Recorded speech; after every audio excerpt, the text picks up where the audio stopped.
experienced staff can assist you with any lighting issue, as well as help with intricate lighting and control designs. Plus, they work with all utilities in Washington to get you the best available lighting rebates. Pacific Lamp and Supply Company, Washington's lighting expert since 1912. Visit pacificlamp.com. Let's go! This is Seattle Sports. Streaming through the Seattle Sports app. KIRO AM Seattle. KIRO FM HD2 Tacoma. This hour is brought to you by the Harnish Auto family. Give me a freaking auto! From the Quantum Fiber Studio, this is Brock and Salk on Seattle Sports. Brock Heward and Marcus. Sorry about just Mike. Presented by Simply Seattle. Heward, not exactly Joe Cap there in the pocket. Now here are your hosts, Brock Heward and Mike Salk. All right, let's go. Let's do this Brock and Salk show here on Seattle Sports on 710, seattlesports.com, and the Seattle Sports application. That's right, still a formal Friday, whether you want it to be or not, whether it feels like one or not, whether I'm over at the Seahawks facility here, Virginia Mason Athletic Center, or not. Mike Macdonald to join us at 9:30 this morning, and it is also a football Friday, which is powered by the Snoqualmie Casino Sportsbook. While that definitely didn't go the way anybody wanted it to, that definitely got away from the Seahawks last night, and I don't have a lot of positives to take from it, quite frankly. I mean, really, how do you want to look at the game? Do you want to look at that as the Seahawks getting their butt kicked? You can.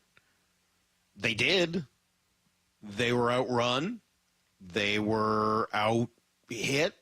They were out physical. They were outplayed over the course of 60 minutes. So if you want to look at that as roster versus roster, even as beat up as they are, the Niners were the more talented roster last night. If you want to look at it as coach versus coach, well, unfortunately, the Seahawks didn't do anything in their scheme to throw the Niners off, to confuse them, to make life hard on them. And so if you're looking at this as a battle of two coaches, two schemers, two brains, the Seahawks didn't win that battle. And then there's the mistakes they made, and I'll go through them later at 7 o'clock. I started keeping a running count when I saw 3 or 4 of them like at once. And I'm like, all right, well, how many self-inflicted wounds are we going to end up with today? I didn't think that my count, just mine, would get to 16, but it did.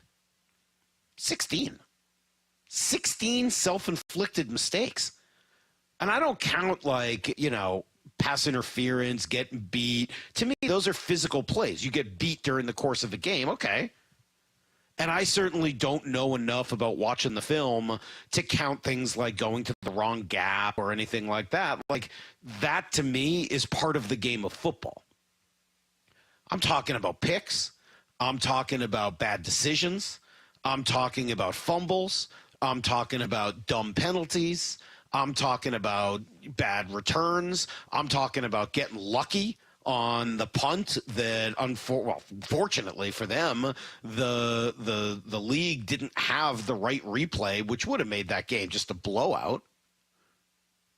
Look, I mean, 2 things salvaged that game from being incredibly bad. I mean, worse than it already was. The Laviska Shenault return for a touchdown, and the refs not seeing that the ball clearly hit the punt returner and should have been a fumble recovered by the Niners. That's it. Those are the only 2 plays. What's so frustrating about that is that even after all of that and all those self-inflicted mistakes, like they, up until that Gino interception, were still not out of this game. They still had the chance. It felt like they were being dominated, but they were not out of it. That's exactly what happens in NFL games, right? It feels like you're out of it, and sometimes you're not quite as out of it as you might think, and you find ways to stay in it long enough to make it interesting at the end. It's why we value the quarterback position so much, because the quarterback position is the one that has that opportunity late in games to bring you back. I don't know what happened on that pick, the last pick from DK Metcalf, or to DK Metcalf.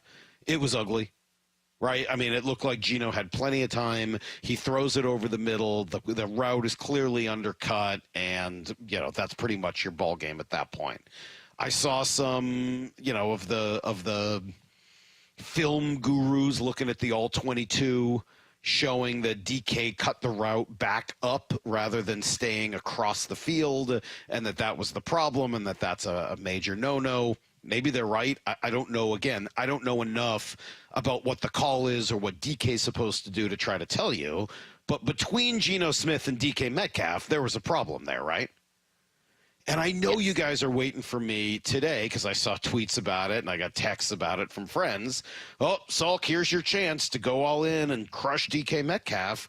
I'm not going to do that. You know why? That's not what this is about. And it's never what it's been about. And I'm going to not take an opportunity when DK had a lousy game to tell you all, oh, I told you so, because that's not what I've been telling you. I haven't been telling you that DK's a bad player. I've been telling you that I wouldn't pay a wide receiver, especially him, as much money as he's going to want long term. I would rather trade that resource and try to get back something that can help your team more. And as you watch that game yesterday, which would you rather have? A DK Metcalf standout wide receiver or more help up front so that you can run the ball better and especially stop the run so that you can get more pressure on the other team? I'm not going to sit here and say I told you so. I promise. I really am not. DK didn't have his best game, but he still does some things in every game because he's an immensely talented player. I'm not blind to that. Dude's phenomenal. He's a freak in a good way. He's an unbelievable player. I don't want to pay the position. I don't want to pay a mercurial wide receiver a tremendous amount of money in cap space because I don't think it's the best thing for the team. Now, as for the quarterback, I think there's a much bigger conversation there. Who is he? Who is the quarterback? Who is Gino Smith? Is he the guy that won 3 straight? Is he the guy that's lost 3 straight? Is he the guy that has thrown too many times over the course of the last 3 weeks, averaging basically 50 throws per game? Guys, that's not who Gino Smith is. He's not a 50-throw-a-game guy. And if you make him throw it 50 times, he's probably going to throw a few picks. He's not, young Tom Brady, Peyton Manning, Aaron Rodgers in his prime. He's gonna make mistakes. He's gonna throw interceptions if you make him throw the ball as often as he has. Right? Dude's got 6 picks in 6 games. But does that make you question Gino more or the offensive scheme overall in the play calling? Well, what it does for me, I mean, look, Gino can't make a few of the mistakes that he made yesterday. I thought that was the worst game he's played this year, but it was really the first bad game he's played this year. I'm not going to sit here again and go all in on Gino Smith either, even though, again, I've said I wouldn't sign the guy to a long-term deal. I think he's good, not great, but I'm not going to go in on him because yesterday he gets put behind the 8 ball. His team was so bad around him, made so many mistakes around him that you're asking a guy to overcome the mistakes of, 21 other people. And again, that's not who he is. He's a good quarterback. He's not a great quarterback. That's fine. You can win that way. You can win with good quarterbacks, not great quarterbacks. But I don't believe that you're going to, outthrow 50 times a game and win with a good quarterback because that's not who they are. You need the good running game. You need a good defense. You need to put them in the right positions and then allow his accuracy. He's a very accurate quarterback. His generally pretty good decision-making and good arm. Those things will carry the day. But he's 34 years old. This idea that all of a sudden he's going to turn into somebody new, I'm sorry, I don't believe that. He turned 34 yesterday. So, someone say he threw the first pick before anyone was bad around him. Yeah, first pick was bad. You're right. That one was on him. That was a bad throw. Bad play.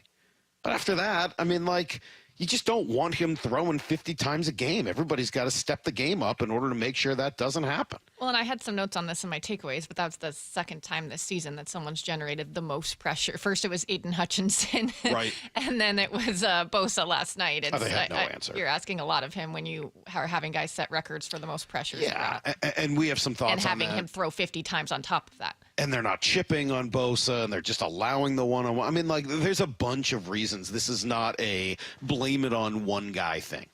But I'm not going to sit here today and rip DK or Gino. Gino is what he is. A good quarterback who is being asked yesterday to be a great one. That's not who he is.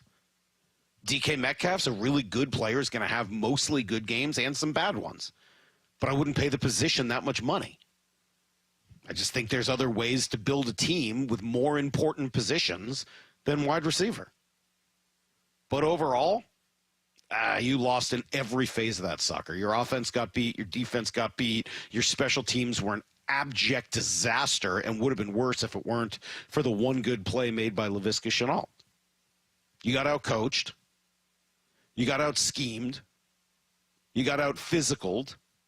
You got outplayed in every facet of the game yesterday. And now you've lost 3 games in a row. So who is this team? Whew, that's a really good question. Why are they losing? That's a really good question. I think we can put to bed any of the conversation that the last few years, everything was talent. All the talent was great, but they just didn't have a modern approach to coaching. We can probably put that to bed now, right?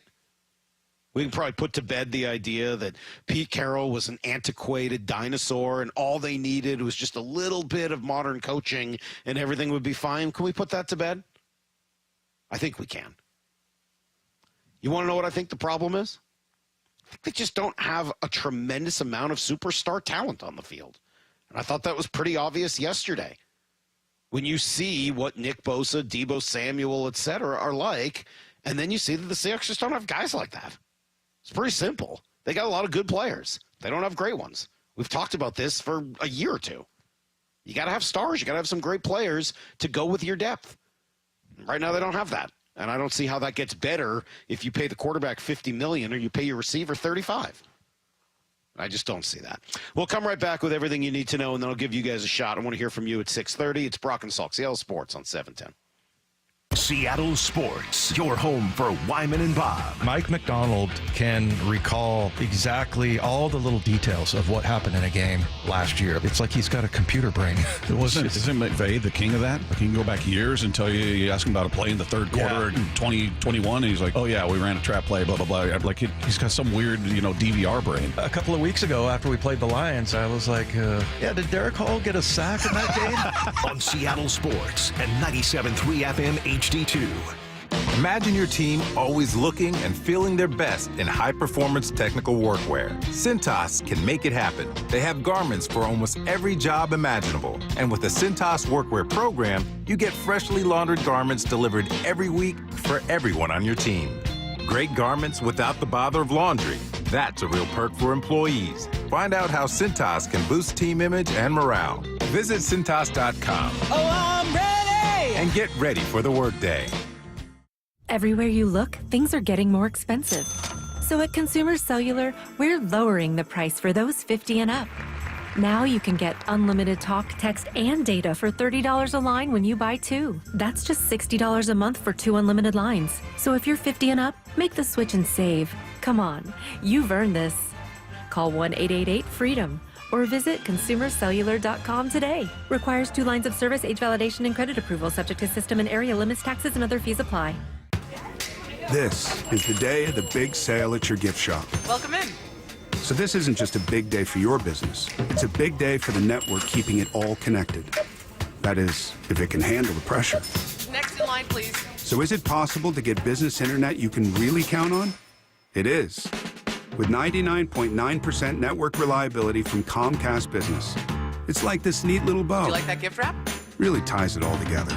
Reliable internet for your business. It's not just possible. It's happening. Comcast Business. Powering possibilities. Switch to Comcast Business and get started with reliable internet and advanced security for $49.99 a month for 12 months with a 2-year agreement. Plus, ask how to get up to a $500 prepaid card with a qualifying internet package. Don't wait. Call or go online to switch today. Offer ends 10/13/24. Restrictions apply. New customers only with 150 megabit per second internet. Eco bill and auto pay required. Equipment, taxes, and fees extra. After 12 months, regular rates apply. At aimyourdigital.com, we'll help you target the right audience, build your leads, and crush your quota. Take your business to the next level. Our digital marketing strategies help grow awareness of your product or service, all while building trust in your business. Our approach involves leveraging multiple tools and strategies to deliver exceptional results that are customized to your unique business needs. Don't wait to run out of sales leads. Keep your business growing. Get started with aimyourdigital.com today.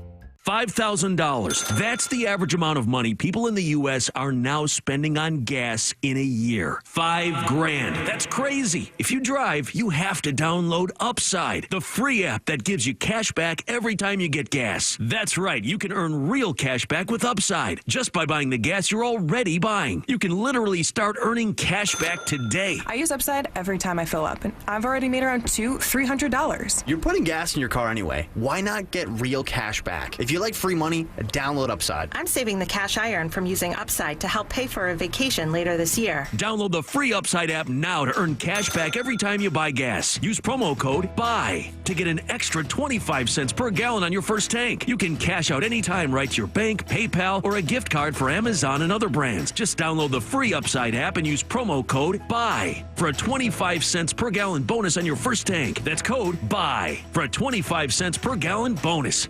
You want to talk about this, Brock? You really want to do this? I do. You really want to get into this? Yeah, I got some questions. All right. Well, I got answers. The Brock and Salk Show is brought to you every day by Simply Seattle.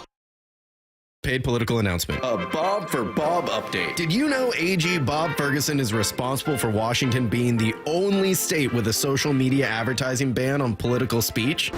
In 2019, Bob's lawsuits made Washington the only state that doesn't allow you to run political ads on social media. Voter beware, because Bob's vendetta against your free speech won't stop when Bob gets what he wants. Governor. Paid for by the Bob for Bob Committee, 1283 Puyallup, Washington, 98371. Top 4 donors: Steve Gordon, Fremont Dock Company, Brian Haywood, and Susie Burke. The seasons are changing, and if you're thinking it's time to change what you drive, the incredible team at Toyota of Kirkland will get you charged up with the BZ4X. Toyota's all-electric crossover SUV features an estimated range up to 252 miles, getting you where you need to go. Test drive the BZ4X at the electrifying showroom at Toyota of Kirkland and take it home the same day. Visit in person today at Toyota of Kirkland or online at toyotaofkirkland.com. I'm attorney Rob Iddens, proud Marine Corps veteran and owner of Warrior Injury Law. I'm a 5th-generation Pacific Northwesterner, graduated from UW and Seattle U School of Law. At Warrior Injury Law, we have years of experience in the trenches, fighting insurance companies for the people of Washington, my people. If you've been injured, you need a lawyer that is tough, confident, and battle-tested. Call us at 253-WARRIOR for your free case review. Warrior Injury Law, battle-tested. Eddie's! It's Fight Night, live boxing at Emerald Queen Casino Event Center. A full evening of boxing action, Saturday, October 19th. Make it a destination event. Tickets at emeraldqueen.com. Don't miss this evening of pure excitement. The best in professional boxing. It's Fight Night, October 19th at Emerald Queen Casino, the entertainment capital of the Northwest. 21 and older, need gambling help? Call 800-547-6133 or visit emeraldqueen.com. Please game responsibly. This hour is brought to you by the Harnish Auto Family. Need to know. Brought to you by Ben's Plumbing, Heating, and Air. 15 minutes past every hour with Brock and Salk. Here's what you need to know. Up first. 3 straight wins, those were fun, but now 3 straight losses, quite the opposite. The chance to set themselves up in the division takes a huge hit last night as the Seahawks whooped at home by a Niners team that had come limping in. It was ugly in virtually every way. Couple of picks, a fumble, 200-plus yards given up on the ground again. And while it did get close in the fourth quarter, hard to watch this game and not come away believing that they were the inferior team. Mike Macdonald not happy, but I think remaining with some perspective. Got one. Yeah, look, it stings. It stings to have lost 3 in a row. This to lose against your division rival at home in prime time. Such a great environment. Our guys fought their tails off down to the last minute, but we're not playing well enough to beat the team we need to be. So the message to the team is, we have the people in the building, our players, our coaches, to become a really good football team. And right now we're coming up short. I like the message to the team, and, I don't know whether that's true or not. I don't know whether they have the right people in the building to become a good football team. I think they've got good players on this team. I've always wondered whether they have enough great players on this team, and I still think that's a pretty real question. But they got a lot to work on, a lot to fix. Mike Macdonald knows that's going to be a process. Cut 3. Yeah, look, you can't fix everything overnight. So you got to pick one thing at a time. Okay, you got to be really surgical in our approach. You got to be positive. There is good things on tape. The effort was there. The guys are trying to play physical. They're trying to play the right way. And we got to look at what we're asking and how we're coaching it and how teams are attacking us and then go from there. I mean, that's going to be the thought. It's kind of like a mini bye week. So we're going to be looking at ourselves a lot over the next few days and then go back to work on Monday. I like the plan. Again, self-scout it, try to figure it out once you get your head out from the challenge of the bunker mentality these last 3 games in 11 days. Yeah, you get a little extra time to try to figure out what's gone wrong, but they better figure it out in a hurry because you cannot continue to look like they have over the last especially 2 weeks and expect to win too many games in the NFL. Here's the second thing you need to know. All right, we're going to get a couple of Game 5s here in the Division Series round. We already know L.A. and San Diego will go tonight from Dodger Stadium. Winner takes on the Mets. Yesterday, you could add Cleveland and Detroit as the Guardians hung on for a 5-4 win. Big days for David Fry, Jose Ramirez, and Stephen Kwan. Detroit, they got the edge, I would say, in this Game 5. Tariq Skubal set to go in the decider. It was it's a nice day for them, I would say, yesterday, the Guardians, as they just kept coming and coming and coming, eventually sealing the win. Cut 6. 1-2 to Vierling. Swing and a miss, struck him out, and we're going to have a Game 5 on Saturday. The Guardians hang on to win it 5-4 over the Tigers and forcing a 5th and deciding game in Cleveland. Okay, so whoever wins that game will meet the Yankees. They unsurprisingly got past a Kansas City team that really was not that good and was slumping for the better part of a month now. Garrett Cole, very good in the clincher as cut 5. The Yankees go on to win. The pitch. This one to center field. Judge. He's got a read on it. He's there. And the New York Yankees win it. And they're going to the League Championship Series on the shoulders of Judge, Stanton, and Garrett Cole. 3-1 the final. Gross. We knew Polanco, Jorge Polanco, by the way, was dealing with injuries all year for the Mariners. Jeff Passan reporting yesterday he had surgery on his knee. Should be healed in time for spring training. They're going to have a decision to make on Polanco pretty soon here. He has a $12 million salary next year. They could buy him out for under $1 million. $12 million is perfectly fair. It's almost a good number for someone like Polanco for 1 year. The question is, does he fit the style you seem to want to play? I'm happy if they want to keep him and, hit the ball with some power at second base. I'm also happy if they decide they want to be a run-and-gun team, but don't be a run-and-gun team and keep Jorge Polanco. I just don't see how those two things fit together. Here's the third thing you need to know. All right, big weekend of football coming up. UW at Iowa, of course, tomorrow with Brock Huard on the call. They are looking to win their first Big Ten game on the road. Cougs will be in Fresno State looking to bounce back. In the NFL, Rams off, Cardinals at Green Bay. And then the game that I think I'm most excited to see, and I never would have said this before, how about Washington and Baltimore? Two teams that are obviously close together. Lamar on one side, Jaden Daniels on the other. More of that, please. That is everything you need to know. And we do that quarter past every hour here on the Brock and Salk Show. All right, I want to open up the phones, and I got kind of 3 questions for you. 866-979-3776. I love the 6:30 callers we've been able to bring on after Seahawks games. So let me throw 3 questions at you, and feel free to answer any of the 3, okay? Question 1, how serious are the Seahawks problems? How bad is this? What is the problem, and how serious do you think it is? That's question 1, 866-979-3776. Question 2, through 6 games, what have you learned about this team? Through 6 games, What have you learned about this team, its coaching staff, its players, GM, organization, etc.? What have you learned through 6 games? 866-979-3776. And I'll throw one more at you. What needs to change? Mike Macdonald said that they're going to be doing some self-scouting here during their mini-bye. They're probably going to need to make some changes. What changes would you make? What needs to change? 866-979-3776. Those are the 3 questions. How serious are the problems? What have you learned? What needs to change? I want to hear from you guys. We'll do it next. It's Brock and Salk, Seattle Sports on 710.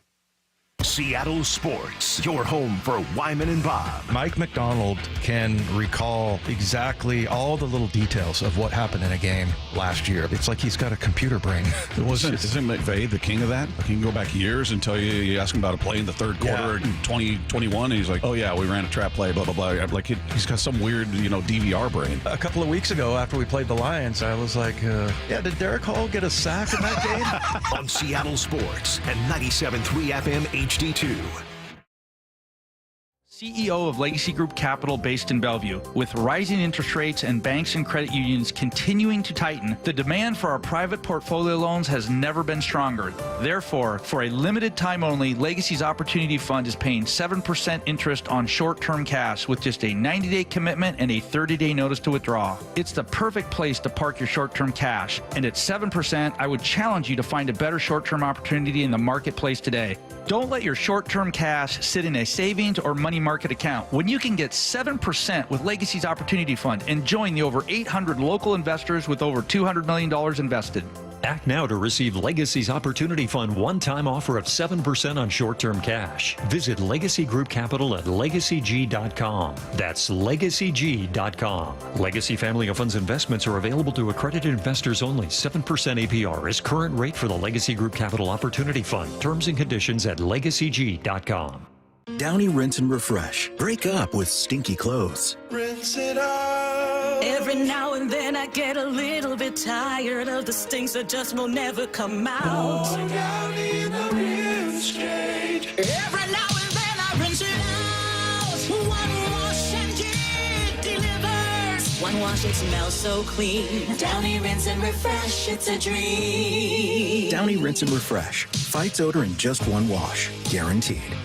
I spray and scrub, but the soap scum in my bathtub is still there. I spray and scrub, but the burnt sauce on my stovetop sticks around. Sprays can leave grime behind, but Mr. Clean Ultra Foamy Magic Eraser combines the scrubbing power of an eraser with the cleaning power of Dawn to melt away tough messes on contact. Just wet, squeeze, and erase. Stop spraying, start erasing, and clean with more magic than ever with Ultra Foamy Magic Eraser. Mr. Clean, Mr. Clean. Are you ready to unleash the beast? Monster Energy is here to give you the edge this college tailgate season. Loaded with bold flavors, our powerful blend gives you the energy you need to push you beyond your limits. Tune in all season long with Monster, the energy drink of ESPN Radio College Football Tour. Power your performance with a drink that's as hungry for victory as you are. Crack open an ice-cold Monster and dominate your competition. Monster Energy. Unleash the beast. Grab yours today. The best mornings In the morning light. start with Wrangler. Pull on my jeans and I feel alright. Jeans, jackets, and shirts that get your day started on the right foot. I pull my blue jeans on. I pull my old blue jeans on. Good mornings make for better days. I pull my blue jeans on. I pull my old blue jeans on. Wrangler, for the ride of life. Bonneville International radio station contests are open to participants 18 years of age or older that are residents of Washington State unless otherwise specified. Employees or agents of the station, Bonneville International Corporation, other area radio stations, or any entity associated with the contests are not eligible to win unless the station otherwise specifies at its own discretion. Persons who have won in the last 60 days from a station contest or event may not be eligible. Full general contest rules are available on seattlesports.com or in person at the station during regular business hours. The Mike Macdonald Show. The first word from the head coach after every Seahawks game. We want to play a certain way, and you're just going to chisel away at it every day. Presented by Emerald Queen Casino. It is a celebration of true professional wrestling. AEW Wrestle Dream. And on Saturday, October 12th, it returns to the Pacific Northwest as AEW Wrestle Dream comes to Tacoma, Washington.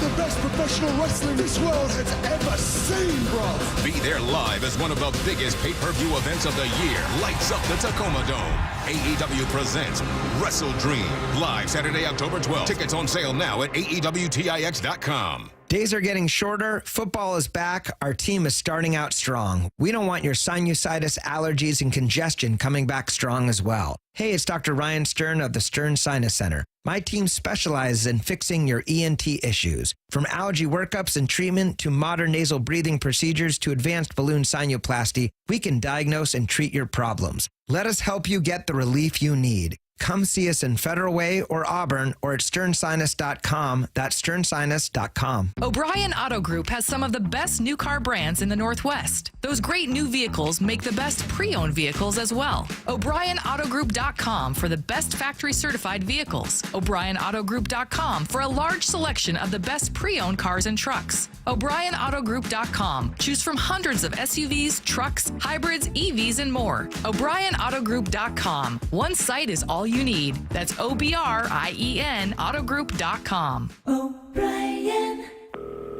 911, what is your emergency? There's a fire in my building. Please send help right away. What is the address of the fire? My address. Hold on.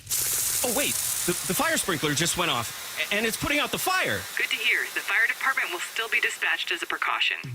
Fires are fast, but fire sprinklers are faster. Fire sprinklers get water on a fire immediately to protect you and your property. Install fire sprinklers in your home or business today. Brought to you by Puget Sound Area Fire Protection Contractors. Brock and Salk's Rewind is presented by Toyota of Kirkland. From the Quantum Fiber Studio, you're listening to Brock and Salk. Weekdays 6 to 10. On Seattle Sports and 97.3 FM HD2.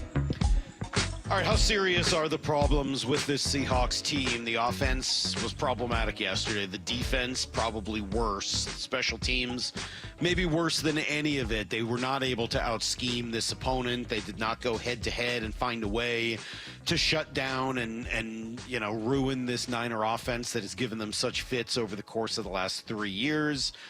So how serious are those problems? Are you able to balance the first 3 wins with the last 3 losses? What have you learned about this team? And then, what would you change? How do you start to move forward here to make changes to get this thing moving in the right direction again? And I'll open up the phones here this morning, 866-979-3776. Excited to hear from you guys, starting with Bruce in Spokane. Good morning, sir. Morning, Salk. Thanks for your show. I think I'm going to go with question 2. What have I learned? What little elite talent we have, Witherspoon, DK, I'm not sure who else, they cannot make an impact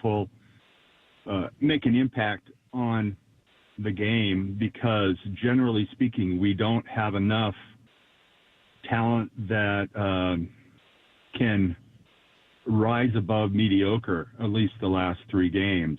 I think Macdonald, however talented he is, it's going to take him a season to get guys to work and act and think the way he wants. I just think we have a relatively mediocre team. Witherspoon, number 1 draft pick, did he impact the game last night other than stopping the guy from running the full length of the game or the field? I don't remember him being involved in too many plays last night. Well, I think those are all really good points. Thanks for the phone call, Bruce. I'll let you go and see if I can speak to some of that. But great call and appreciate you this morning. I think those are all really good points. And specifically, if you mention the 2 guys that are supposed to be elite on this team, DK Metcalf and you said Witherspoon, maybe they're elite, maybe not. Let's say they are. They both play, unfortunately, dependent positions. And especially, wide receiver is dependent on the line and the quarterback and everybody to get him the ball. Maybe more, importantly for this conversation, because he was drafted so highly, number 5 pick in the draft, Witherspoon just hasn't been able to impact the game on a week-to-week basis this year. I don't know if that's a sophomore slump. I don't know if that's not a good fit in this defense.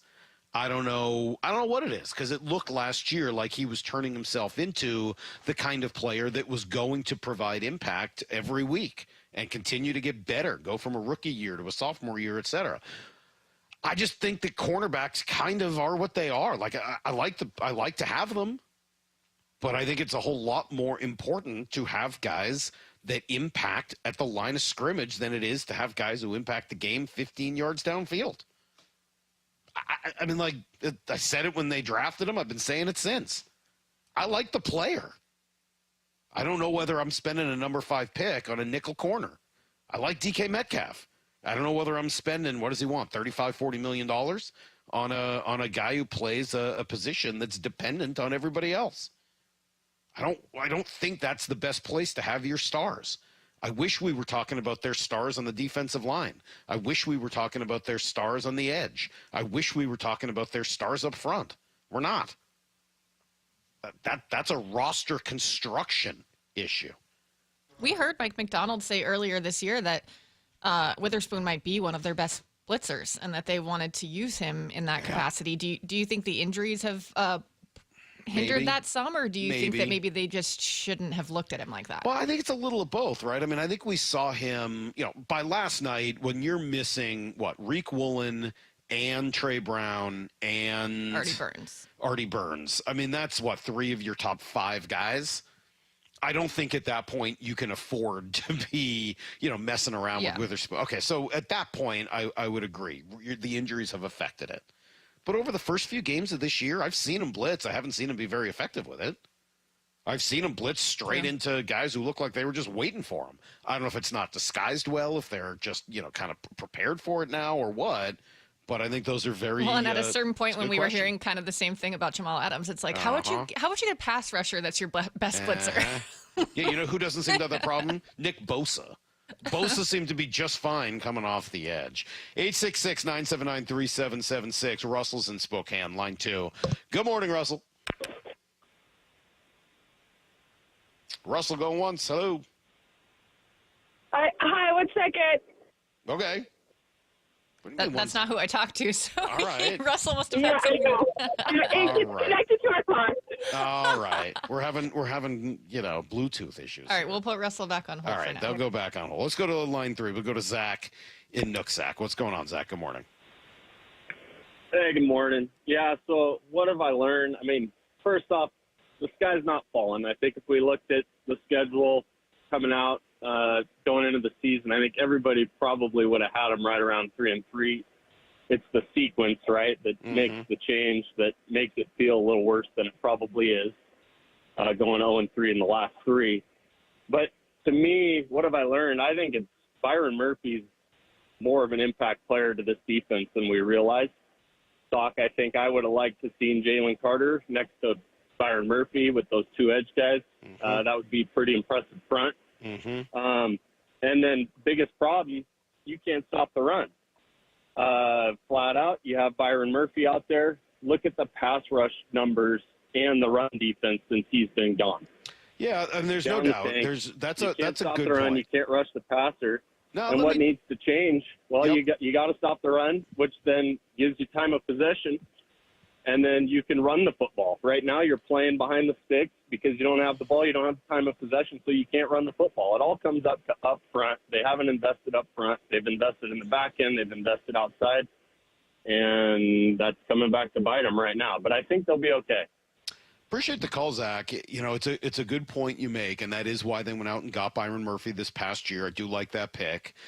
Yes, I'm with you. I do have visions of what it would look like with Murphy and Carter next to each other, just, being a tandem that opposing offenses are going to have to deal with forever and ever, and then eventually, finding the right edge guys to go with that. I think those are all really, really good, astute points.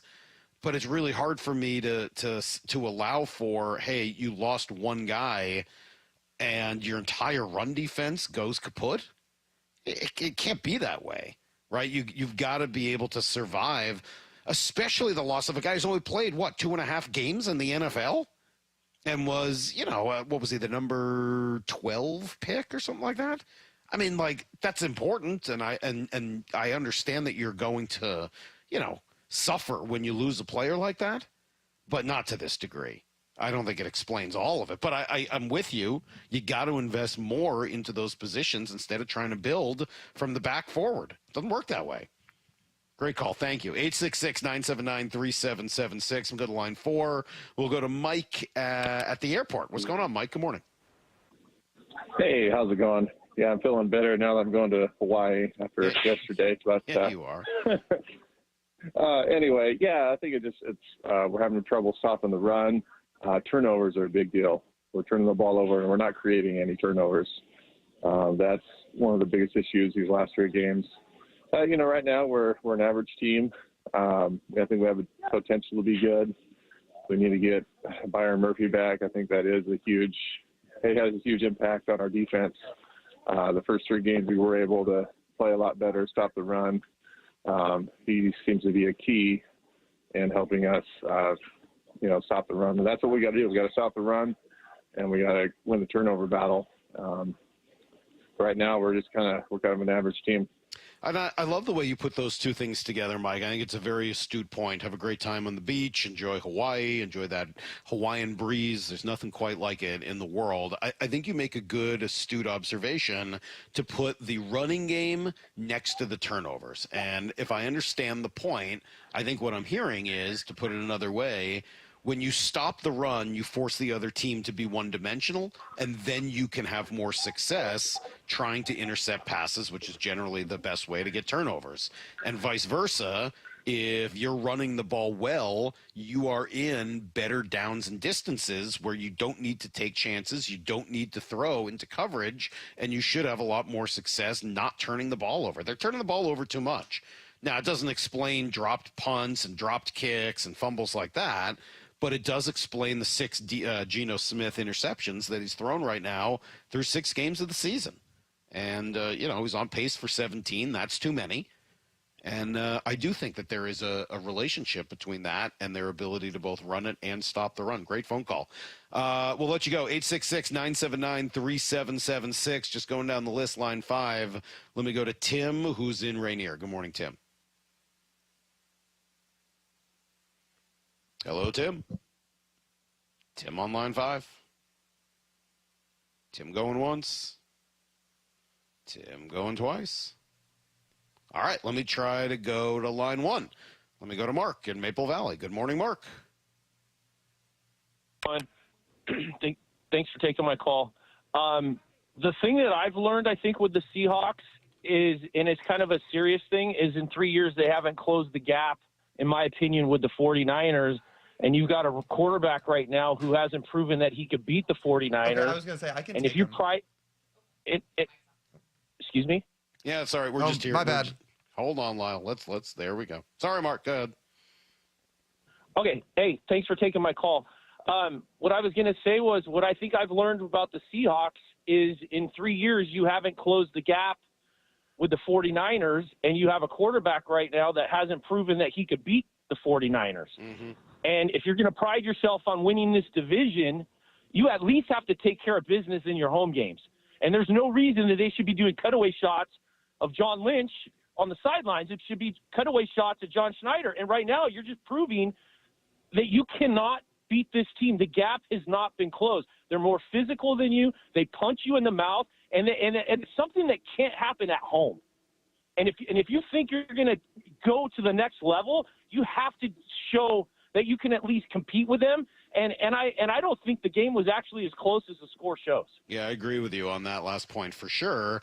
And I would say not only did you not look like you'd close the talent gap with them, they're missing some of their top talent.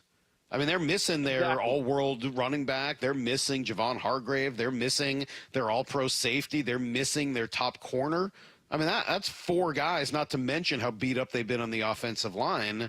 They're missing dudes. I know you're missing dudes too, but they're missing like Pro Bowlers and all pro guys. You're missing players that are important to you, no doubt, but it doesn't make the talent gap any better if you start adding back on all of the injured players from these two teams. Yeah, I think it's astute, Mark, and I appreciate the phone call. Thanks. I'll let you go. I think to mention both the people that constructed these two rosters, it is relevant.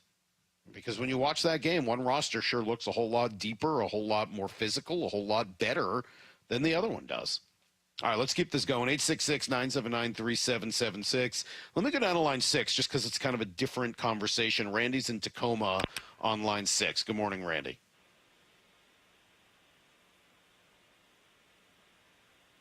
Hello, Randy. Randy on line 6. We may have lost him. All right. I've got it. We've got him up. All right. Randy, I'm sorry. We're going to send you away. I'll go to line 4. We'll go to Richard in Washington. Richard, good morning in the nation's capital. Hey, good morning. Long-time listener, first-time caller. I am just calling because I am extremely pissed off at the game last night. And, I know I'm sure people are calling for Gino to be sat down, firing Eminem, firing Grubb. But honestly, I am most enraged with this roster that was built by John and Pete. Honestly, it's like watching this powder puff roster on the defense just over and over, season after season, is so frustrating. And, I'm ready for Eminem to, I know this isn't going to happen, and I'm sorry if this has been already touched on, but I'm ready for him to, cut 95% of this roster and start from scratch. I'm just so sick of watching them get trucked on, season after season, game after game. And that's all. I wanted to vent a little bit about that game. Is Eminem your little pet nickname for Mike Macdonald? Yes. Okay. I think you got to explain that one. I'm not sure everybody is using that nickname like you are, Richard, but appreciate the phone call, and I'll let you go. Look, there's no doubt, and I think a lot of calls are going to keep coming back to this. The roster's not where it was, or what it needs to be, I think, maybe more importantly. And this idea that maybe we thought over the first few games of, the problem was just scheme and a modern scheme and the yeah, it's not that. I'm not saying that wasn't part of the issue. And certainly I think Mike Macdonald does bring them something new. But this idea that it was just, this team isn't motivated well by Pete or he's lost them, I think you see now that that's not the entirety of this issue. 866-979-3776. Let me try line 1, Oscar in Pasco. Good morning in the Tri-Cities. Good morning. How are you? Good. What's up? Hey, so I was just wondering, what do you guys, I know Gino, he struggled last night throwing those interceptions. That's a big no-no, but is it really, I know he wants a new contract, and I think he's probably overdoing it, trying super hard. Yesterday he was off big time.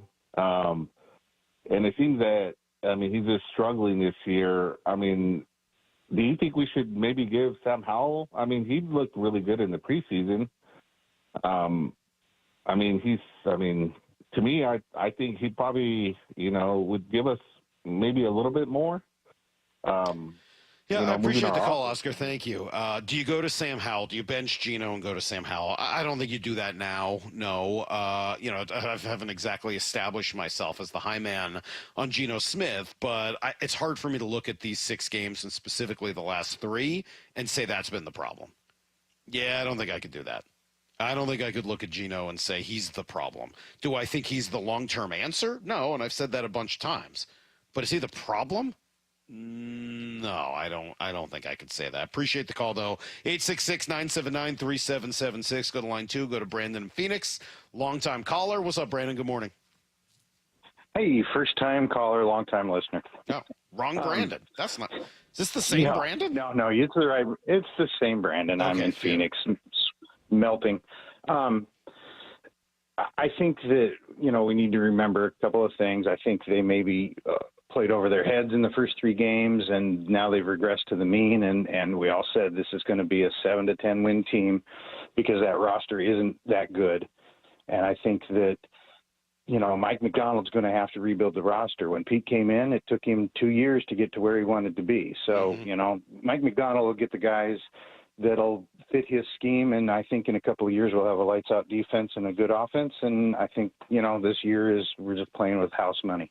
I appreciate the call. Thanks, Brandon. And I think the point is something that I've wondered about for sure. I don't know the answer to it. I don't know whether, Mike Macdonald, first of all, he's not choosing the players, right? I mean, that's still a John Schneider thing. So I don't know that I can say Mike Macdonald's going to get the players he wants and fix everything. That's hard for me because that's not really what his job is. The question, though, and where I think it becomes most interesting is, are there types of players that he wants that aren't on this roster yet that will change and evolve over time? I don't know the answer to that question, right? Are there specific types of linebackers that he needs for his system that they don't have right now? Maybe. Are there specific types of ends that they want for their system that they don't have right now? Maybe. But gosh, it sure seems like Boye Mafe and Derek Hall and the other guys that they've had on the edge, those are talented players, second-round picks. They just haven't been as good as you want them to be. And going up against premier talent like you saw last night, it definitely points out the discrepancy. That juxtaposition's ugly. So I don't know if that's a matter of style of player that fits the Mike Macdonald system as much as it is the guy who's drafting and shopping for those groceries got to get it right over the next few years. Yeah, it's a good question. I don't know all the answers to that one, but I appreciate the call. Let me see if I can grab maybe one or two more. 866-979-3776. Go to line 5. Randy's in Tacoma. Yeah, so thanks for taking my call. Look, I would like to know where the level of energy went since the Detroit game. Mm-hmm. They played toe-to-toe with Detroit right from the jump when they came out. Yep. And it seems like since then, they're back to the old Seahawks where we just kind of play a little bit of here and there in the first half and then try to catch up in the second half. Yeah, so Randy, let me jump in. I think it's a good question. What happened to the energy? Here's what I think happened to the energy. And I don't want to just make excuses for them, but I think this is fair. They played 3 games in 11 days. They played Detroit, who knocked the snot out of them. They're a really physical team. A few days later, they had to play the Giants, a Giants team that was coming off an extra couple days of rest while you had short rest and played a physical game. And then 4 days later, you got to go play the Niners. So, yeah, I do have a little bit of sympathy for them in this case. I'm happy to talk through the roster issues and some of the other problems. But in terms of the energy, I do think it's hard playing 3 football games in the NFL in just 11 days. One more. Let me grab Rob in Oregon, line 4. Good morning to you, Rob. Morning, Mike. How you doing? Good. You love that question. I just don't know. I mean, nobody cares how I'm doing. Let's go. Let's talk through this team. What do you think? I think that Mike Macdonald is playing to win on every down.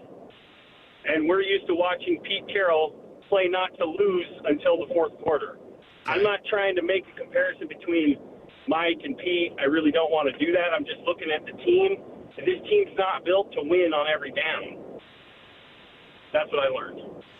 That's an interesting way of looking at it. I mean, what does it look like to have a team that's built to win on every down, though? How would you know if that's how they were built? It looks like the Ravens.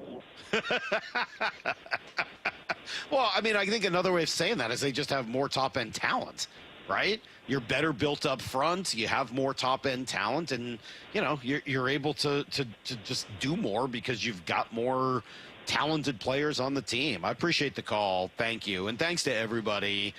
Those are good calls today. Sorry we're having some technical issues with it, but I appreciate the phone calls this morning. To me, what I hear is it's a talent gap. Right? To me, what I hear is, and there's some bench Gino. You're always going to get that. I'm not, again, I'm not going to take some victory lap because I don't think Gino Smith is a bad quarterback who needs to be benched. I think he's a good quarterback, not a great one. And I think you've seen that here over the course of the last few games. Is Sam Howell the guy? Probably not. If at some point the season goes south, would you want to see him? Sure. I'd be wanting to take a look to see if there's something there. But I don't think it's, for me, I don't think you have your long-term franchise quarterback on this roster. And over the last few years, when you weren't drafting a quarterback, okay, fine. Most of those guys who went through it this week earlier, haven't really turned into guys that look like franchise quarterbacks themselves outside of, the ones drafted right at the very top that you never had a shot at anyway. Okay, fine. But in the first round, you had 2 first-round picks a couple of years ago, and you went corner wide receiver. You went with guys. You went offensive line, which I like, and then wide receiver, and then you go corner in the next one. It's hard to build a long-term sustainable product when you're drafting guys that are playing that far away from the ball. So, and if you do, you better get it right somewhere else, right? You better strike gold elsewhere in your drafts, elsewhere in free agency. And I just don't think they've done that. So that's where the Seahawks are at. Appreciate all of your phone calls. Despite all of it, despite everything that we saw, despite that talent gap, the Seahawks had plenty of opportunities to win that game because it's the NFL. So, yeah, they lost because they were outplayed, but I got 16 different problems that I don't even know if I'll have time to go through next, but I'm going to try. It's Brock and Salk, Seattle Sports on 710. When you're running the hurry up and don't have time for your favorite Seattle sports shows, listen to the podcast on demand. How about that? Unbelievable. Who would have thought? Every hour, every interview, every look behind the scenes. He is your new Seahawks head coach, Mike Macdonald. We want to play a certain way, and you're just going to chisel away at it every day. Find us on SeattleSports.com, the Seattle Sports app, or wherever you get podcasts. All signs continue to point to it being the right hire. Never miss a minute of Seattle sports, the home of the Seahawks. Hey, Brock Ewart here, and as you know, it's Breast Cancer Awareness Month, and I'm honored to partner with the Harnish Auto family and the Carol Milgar Breast Center in the fight against breast cancer. For every test drive this month, they'll donate $25 on your behalf. Simply visit any of their 6 amazing dealerships, including Subaru, Volkswagen, and Chevy Buick GMC of Puyallup, or Kia and Chevy of Everett. No purchase necessary. Just take a spin and make a difference. It's the Harnish Auto family, where people matter. I don't want to dig up my yard if I don't have to. That's why I hired O'Neill Plumbing. They're Seattle's trenchless plumbing pros. All rooter, all trenchless, always professional. O'Neill Plumbing, since 1917. Simply Seattle, presenting sponsor of the Brock and Salk Show, is your one-stop shop for all things Seattle sports. Get ready for your next tailgate with styles for both Seahawks and Huskies. Use code SeattleSports15 for 15% off every order. SimplySeattle.com. Prescriptions require an online consultation with a healthcare provider who will determine if appropriate. Restrictions apply. See website for details and important safety information. Subscription required. Price varies based on product and subscription plan. Hi, I'm Dr. Peter Stahl, board-certified urologist and senior vice president of men's sexual health at HIMSS. In my 12 years of practice as a reproductive urologist, I've helped many guys with ED, and it has never been more convenient to treat than it is right now, thanks to HIMSS. It really wasn't easy before. You had to take time out of your day, come to a physical office, and see a specialist like me in person. Now, through HIMSS.com, you can get world-class sexual health care and a full range of treatment options for ED through a 100% online process. It starts with a free assessment from a medical provider licensed in your state who can determine if ED treatment is right for you. If prescribed, your medication is shipped to you for free. So don't wait. Join the hundreds of thousands of guys who've gotten help for their ED through HIMSS. To start your free online visit and find ED treatment at up to 95% off brand name prices, go to hims.com/radio. That's hims.com/radio for your free online visit. Message and data rates may apply. Breaking news. Contrary to popular belief, now is the perfect time to break into real estate. Educated investors everywhere are buying tax lien properties, something big banks have been doing for years. Now, people in your area can take advantage of this open secret. Tax Lien Wealth Builders is coming to Seattle this weekend for a live event where you learn how you can make real money buying and selling government-backed investment properties for 50 to 70% below market value. Learn how to buy and sell property and navigate the market like a pro at our 2-hour Tax Lien Wealth Builders live event right here in Seattle this weekend. Tax Lien Wealth Builders gives you the tools you need to invest confidently. Get a free wealth building kit when you register and attend a 2-hour Tax Lien Wealth Builders live event right here in Seattle. Text WEALTH to 52346. Hurry. With high demand, seats will fill up. Text WEALTH to 52346. Get a free wealth building kit now. Text WEALTH to 52346. Hey, it's Dr. Coogan with Eastside Weight Loss Clinic. Summer's over and you've had your fun, but now it's time to get back on track. Stop feeling frustrated and overwhelmed and start being excited about the new you that's possible.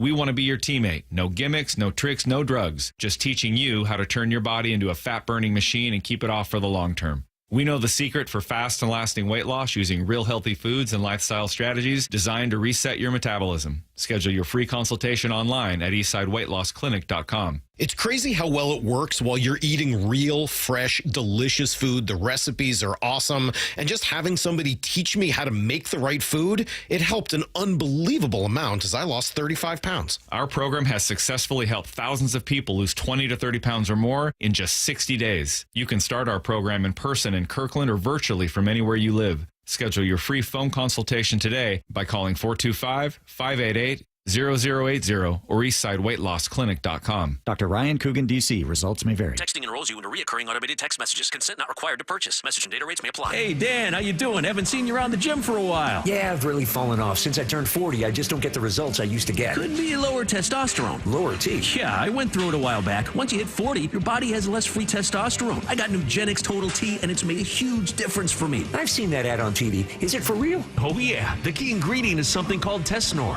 which helps boost free and total testosterone levels to help you trim up and stay lean. And it's made a difference for you? Man, I feel like I'm in my 20s again. At work, in the gym, and in the bedroom. Are they still giving out complimentary bottles for people to try it for themselves? Yeah, you just need to send them a text. Text BREAK to 321-321 right now for your complimentary bottle of Nugenix Total T, the #1 selling testosterone booster at GNC. Plus, text now and we'll include a bottle of Nugenix Thermo, our most powerful fat incinerator ever, to help you get back into shape fast. Absolutely free. Text BREAK to 321-321. That's BREAK to 321-321.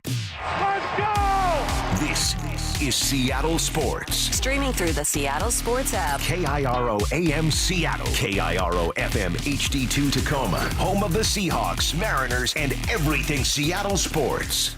This hour of the Brock and Salk Show is powered by Star Rentals, preferred supplier to the West's best contractors. Get in the freaking auto! From the Quantum Fiber Studio, this is Brock and Salk on Seattle Sports. I don't read the internet, guys. Take the bull by the hands. Styled by Simply Seattle. And Brooke Eward.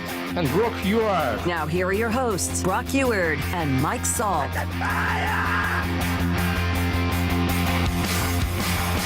Getting outplayed stinks, and the Seahawks were definitely outplayed yesterday. Again, really, for the third straight week. When you give up over 200 rushing yards, you're not going to win many games, and you don't deserve to win many games. Pretty simple. When the special teams, without that special teams kickoff return, probably that game is not even as close as it ended up being, and it wasn't even that close. I recognize this team is tired. I mentioned it a few minutes ago. 3 games in 11 days is a lot, but you can't make as many self-inflicted mistakes as they made last night.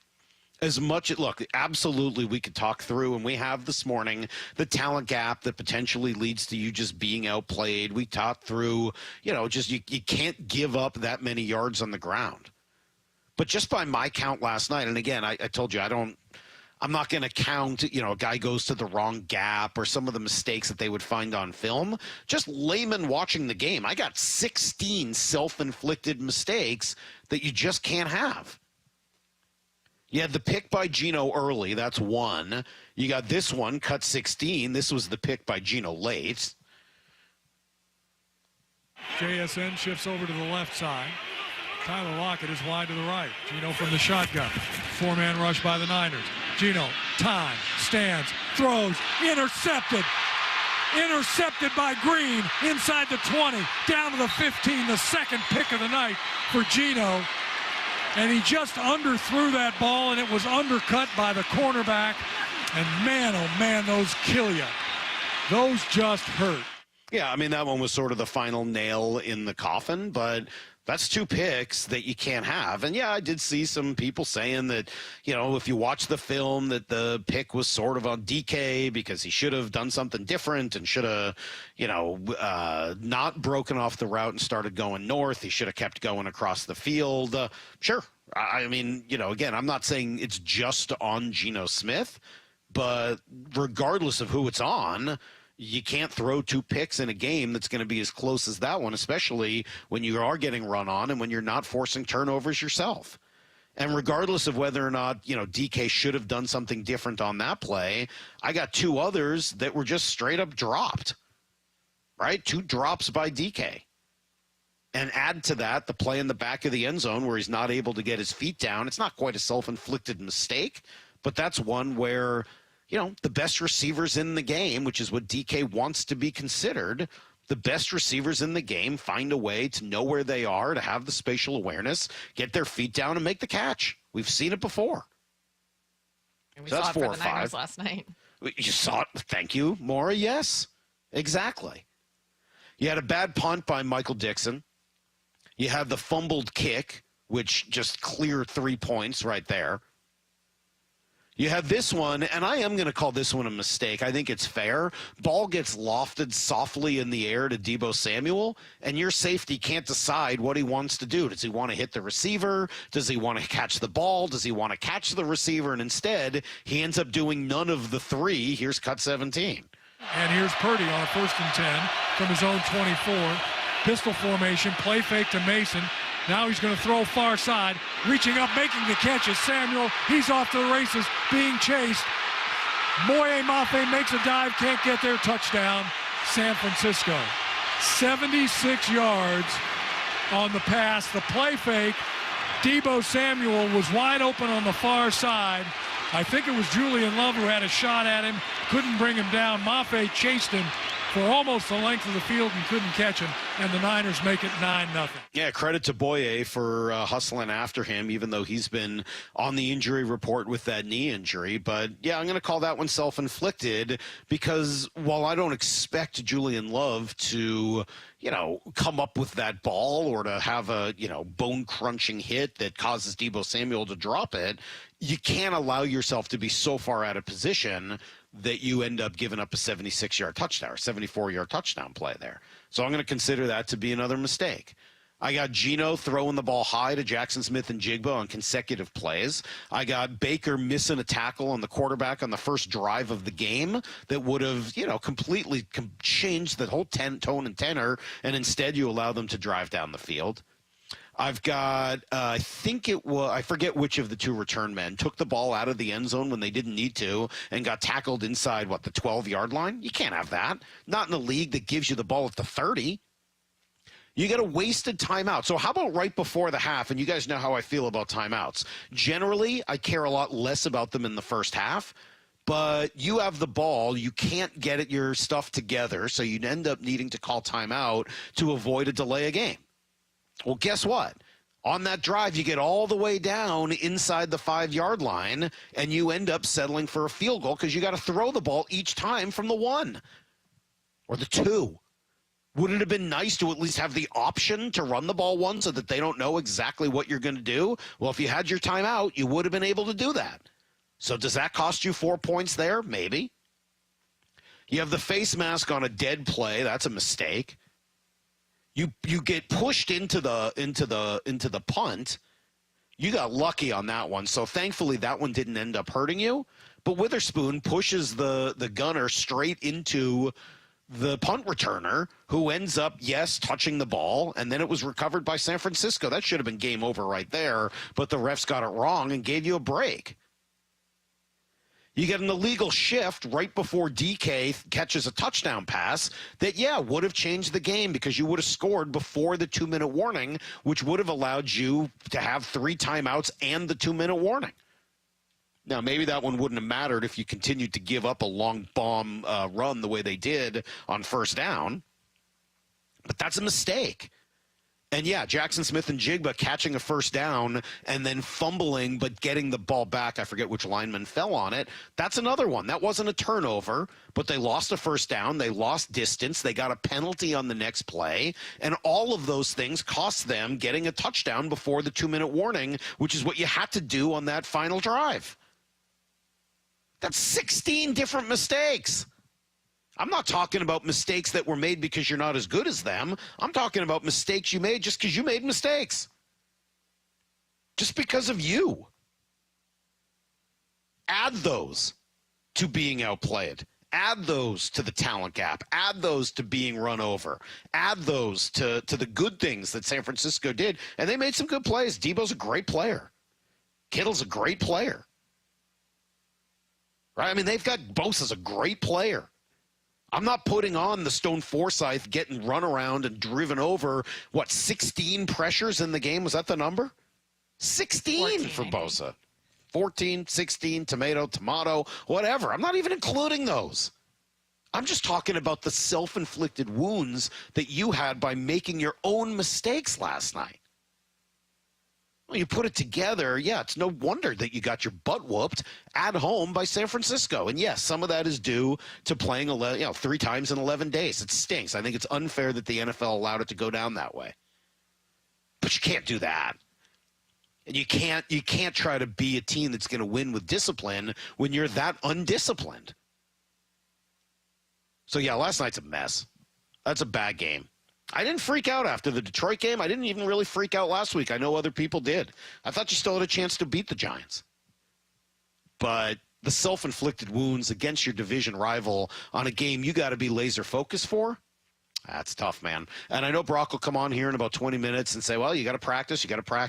Yeah, I'm sure he's right. But you got to do what you got to do. I mean, it is what it is.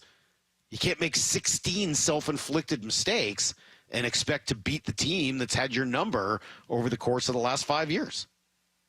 So Brock will be in a few. We will chat with him and get some of his thoughts. He was pretty upset after last night as well. We'll come right back with everything you need to know. It's Brock and Salk, Seattle Sports on 710. Seattle Sports, your home for Wyman and Bob. Mike Macdonald can recall exactly all the little details of what happened in a game last year. It's like he's got a computer brain. Isn't McVay the king of that? He can go back years and tell you ask him about a play in the third quarter in 2021, and he's like, oh, yeah, we ran a trap play, blah, blah, blah. He's got some weird, DVR brain. A couple of weeks ago after we played the Lions, I was like, did Derek Hall get a sack in that game? On Seattle Sports and 97.3 FM HD2.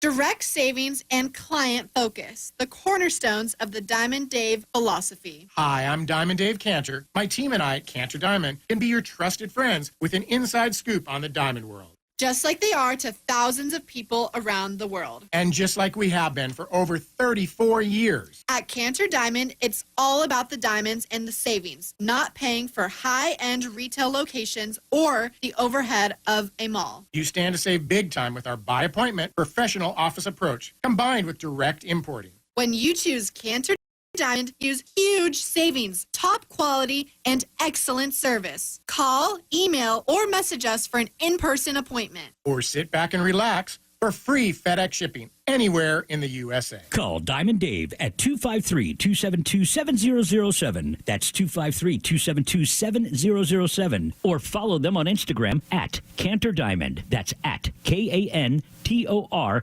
Diamond. Xfinity here. How can we help? Hi. My daughter invited her entire class to her birthday party. Can my Wi-Fi handle it? Oh, well, at Xfinity, our latest gateways have tri-band Wi-Fi technology, letting you connect hundreds of devices at once. No way. So if all the kids are watching stuff on their phones, well, their parents are sharing videos online. Yep, go ahead and watch videos. They can all do their thing and party their way. No problem. Oh, we are gonna need a bigger cake. Now through October 21st, get 150 megabit Xfinity internet for just $19.99 a month for 12 months with a 1-year contract. Go to Xfinity.com, call 1-800-XFINITY, or visit a store today. Xfinity, bring on the good stuff. Restrictions apply. Requires paperless billing and autopay with stored bank account. Equipment, taxes, and fees extra. After promo, regular rates apply. Currently $54 a month. Actual speeds vary.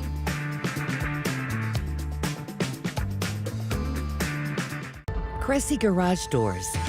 Make your home unique and stylish. Have it stand out from the other homes in your neighborhood. The #1 return on investment for your home. Cressy Garage Doors. Since 1952. When a product is made better, it lasts longer. Sounds simple, but Toyota of Kirkland wants you to know it's actually savvy. With Toyota's certified program at Toyota of Kirkland, you can score a high-quality, low-mileage Toyota at a great price. Talk about savvy. The tremendous team at Toyota of Kirkland has plenty of certified inventory for you to come see, test drive, and take home all in the same day. Now that's truly savvy. Visit the Savvy showroom at Toyota of Kirkland today or toyotaofkirkland.com. O'Brien. When the hot water needs to be hot, when the drain needs to drain, when the toilet needs to flush, you need to do two things. Stop freaking and call Beacon. Beacon Plumbing, Heating, and Mechanical. On call and there when you need them most. 1-800-FREAKIN or beaconplumbing.net. Iron Maiden return. The Future Past Tour 2024. Tacoma Dome, October 16th, 2024. Featuring songs from their latest chart-topping album, Senjutsu, and the classic, Somewhere in Time. Get tickets now at Ticketmaster.com. Don't miss the thrilling spectacle of Iron Maiden live. Headed outdoors or on the water this weekend? Check in with Joey and Nelly on the Outdoor Line from 6 to 8 a.m. every Saturday on SeattleSports.com. Matt Coker here from West Coast Men's Health. Guys, if you're taking Viagra or any other pill for ED, I want you to ask yourself this question. Do I want to continue to do this for the rest of my life? If you're like most men, the answer is no. Here at West Coast Men's Health, we can restore blood flow naturally without pumping your body full of chemicals like you've been doing. Guys, you need to come in today and fix this problem now.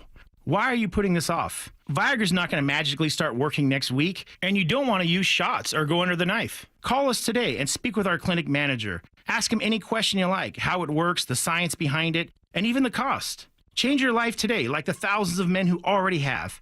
If you're tired of dealing with ED or Peyronie's disease, then call West Coast Men's Health. With clinics in Redmond and Tacoma, call 206-519-6541. That's 206-519-6541. 206-519-6541. Online at westcoastmenshealth.com. You're free now. Free to fill your feed with impossibly chunky chunkers who chunk harder than you ever thought possible. Cats, corgis, babies, baby penguins, baby pandas, chunky baby pandas.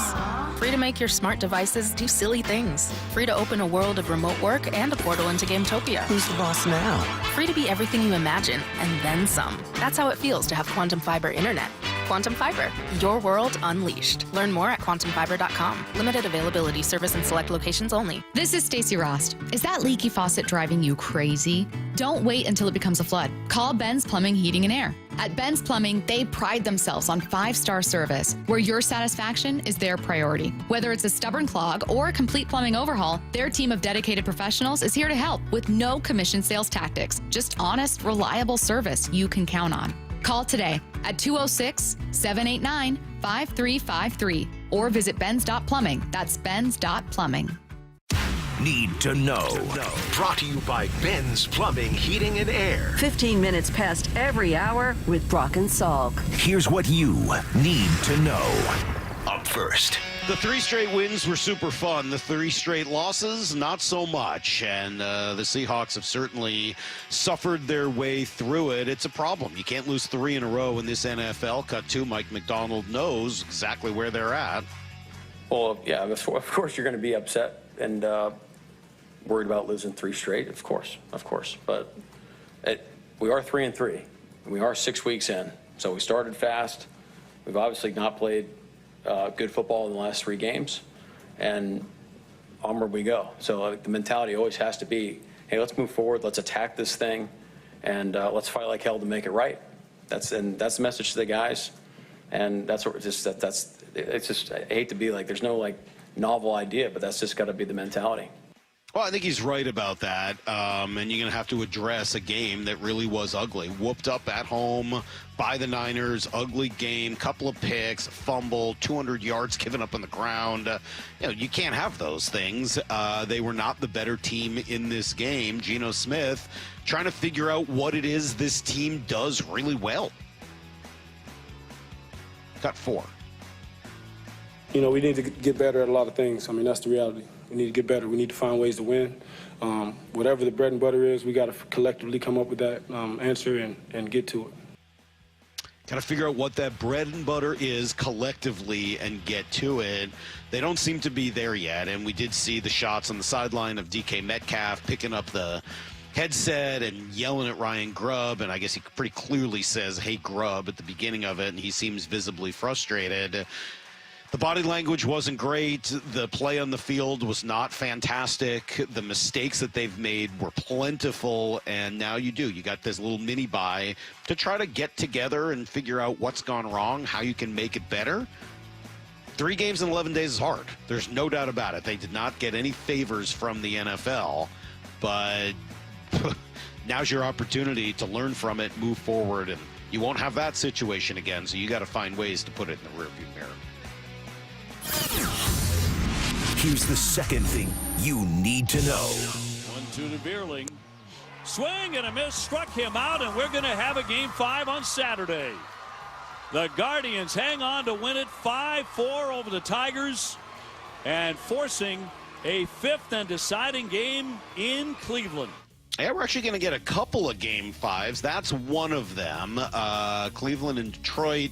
Guardians hang on there for a 5-4 win. Big day for David Fry with a home run. Jose Ramirez had a long ball in that one. Stephen Kwan had 3 hits. That's more the Cleveland team that we've seen over the course of the season, and they were able to get to that bullpen of Detroit. But Game 5, Detroit's going to come back with Tarek Skubal. So who's got the edge in that one? I know Cleveland will be at home. I know they've got the better roster, but Skubal is such a difference maker that I would think he gives the Tigers the edge. You already know you'll get LA and San Diego tonight from Dodger Stadium. Whoever wins that Guardians-Tigers game, we now know will meet the Yankees. They very unsurprisingly got past Kansas City, a team that has been slumping for, a month now. Garrett Cole, very, very effective yesterday in the clincher, and Kansas City goes home. Locally here in Seattle, Jorge Polanco, we knew he was dealing with injuries all year long, but Jeff Passan reporting he had surgery on his knee that should be healed in time for spring training. Okay.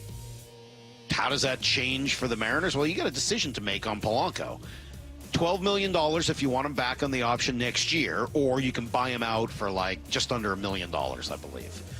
$12 million is perfectly fair number for Polanco for a second baseman who hits the way he does. I'm that's not a bad salary, but what do you want to be? And this is, I think, the first thing they've got to figure out.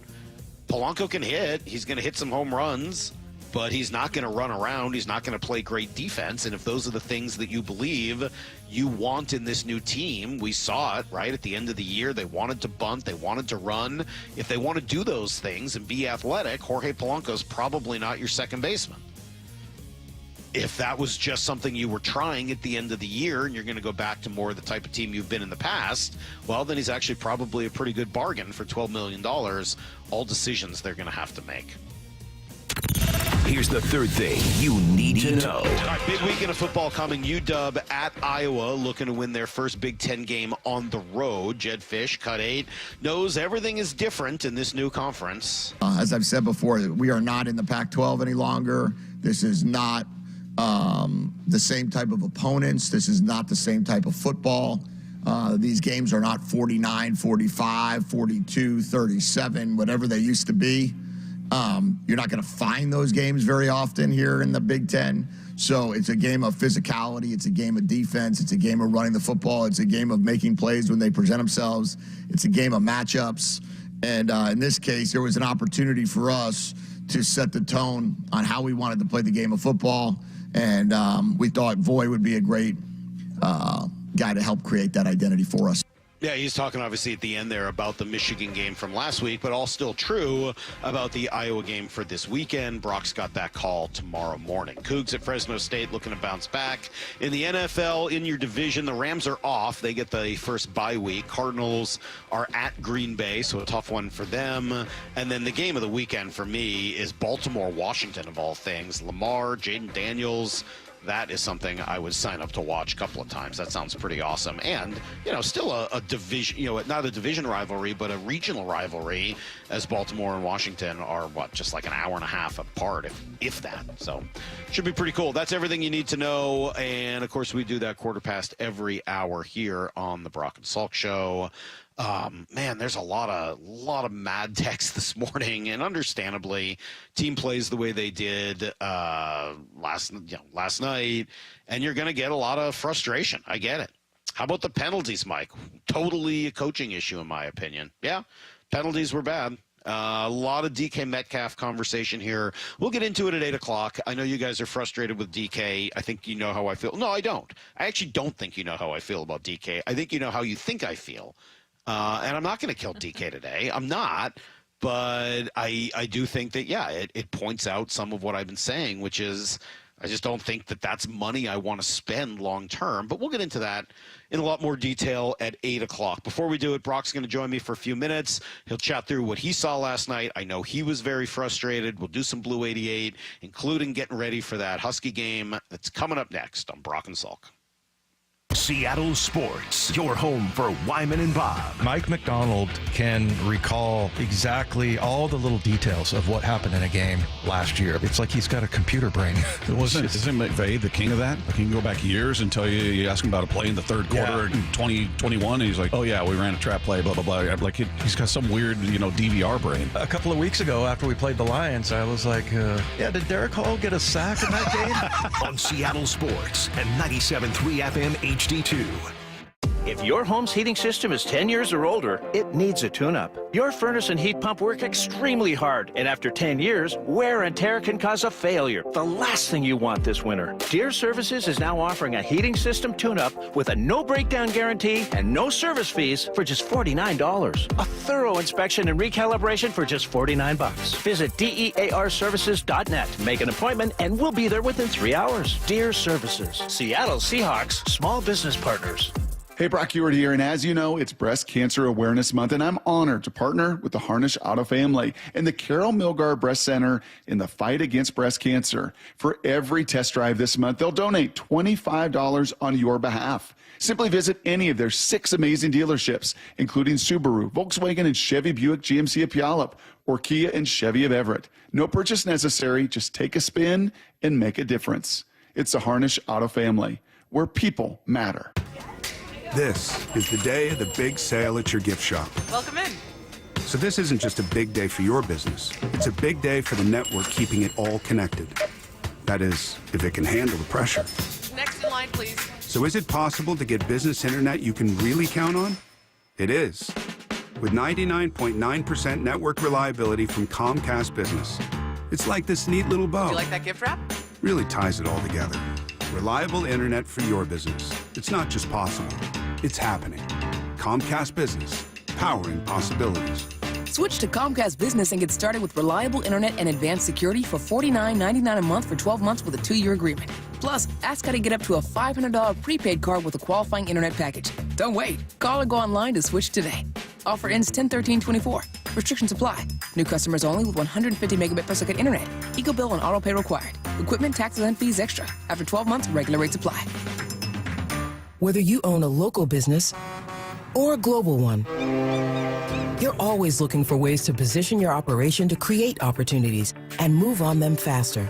With Bank of America, you get access to experts, award-winning insights, and business solutions so powerful, you'll make every move matter, locally and globally.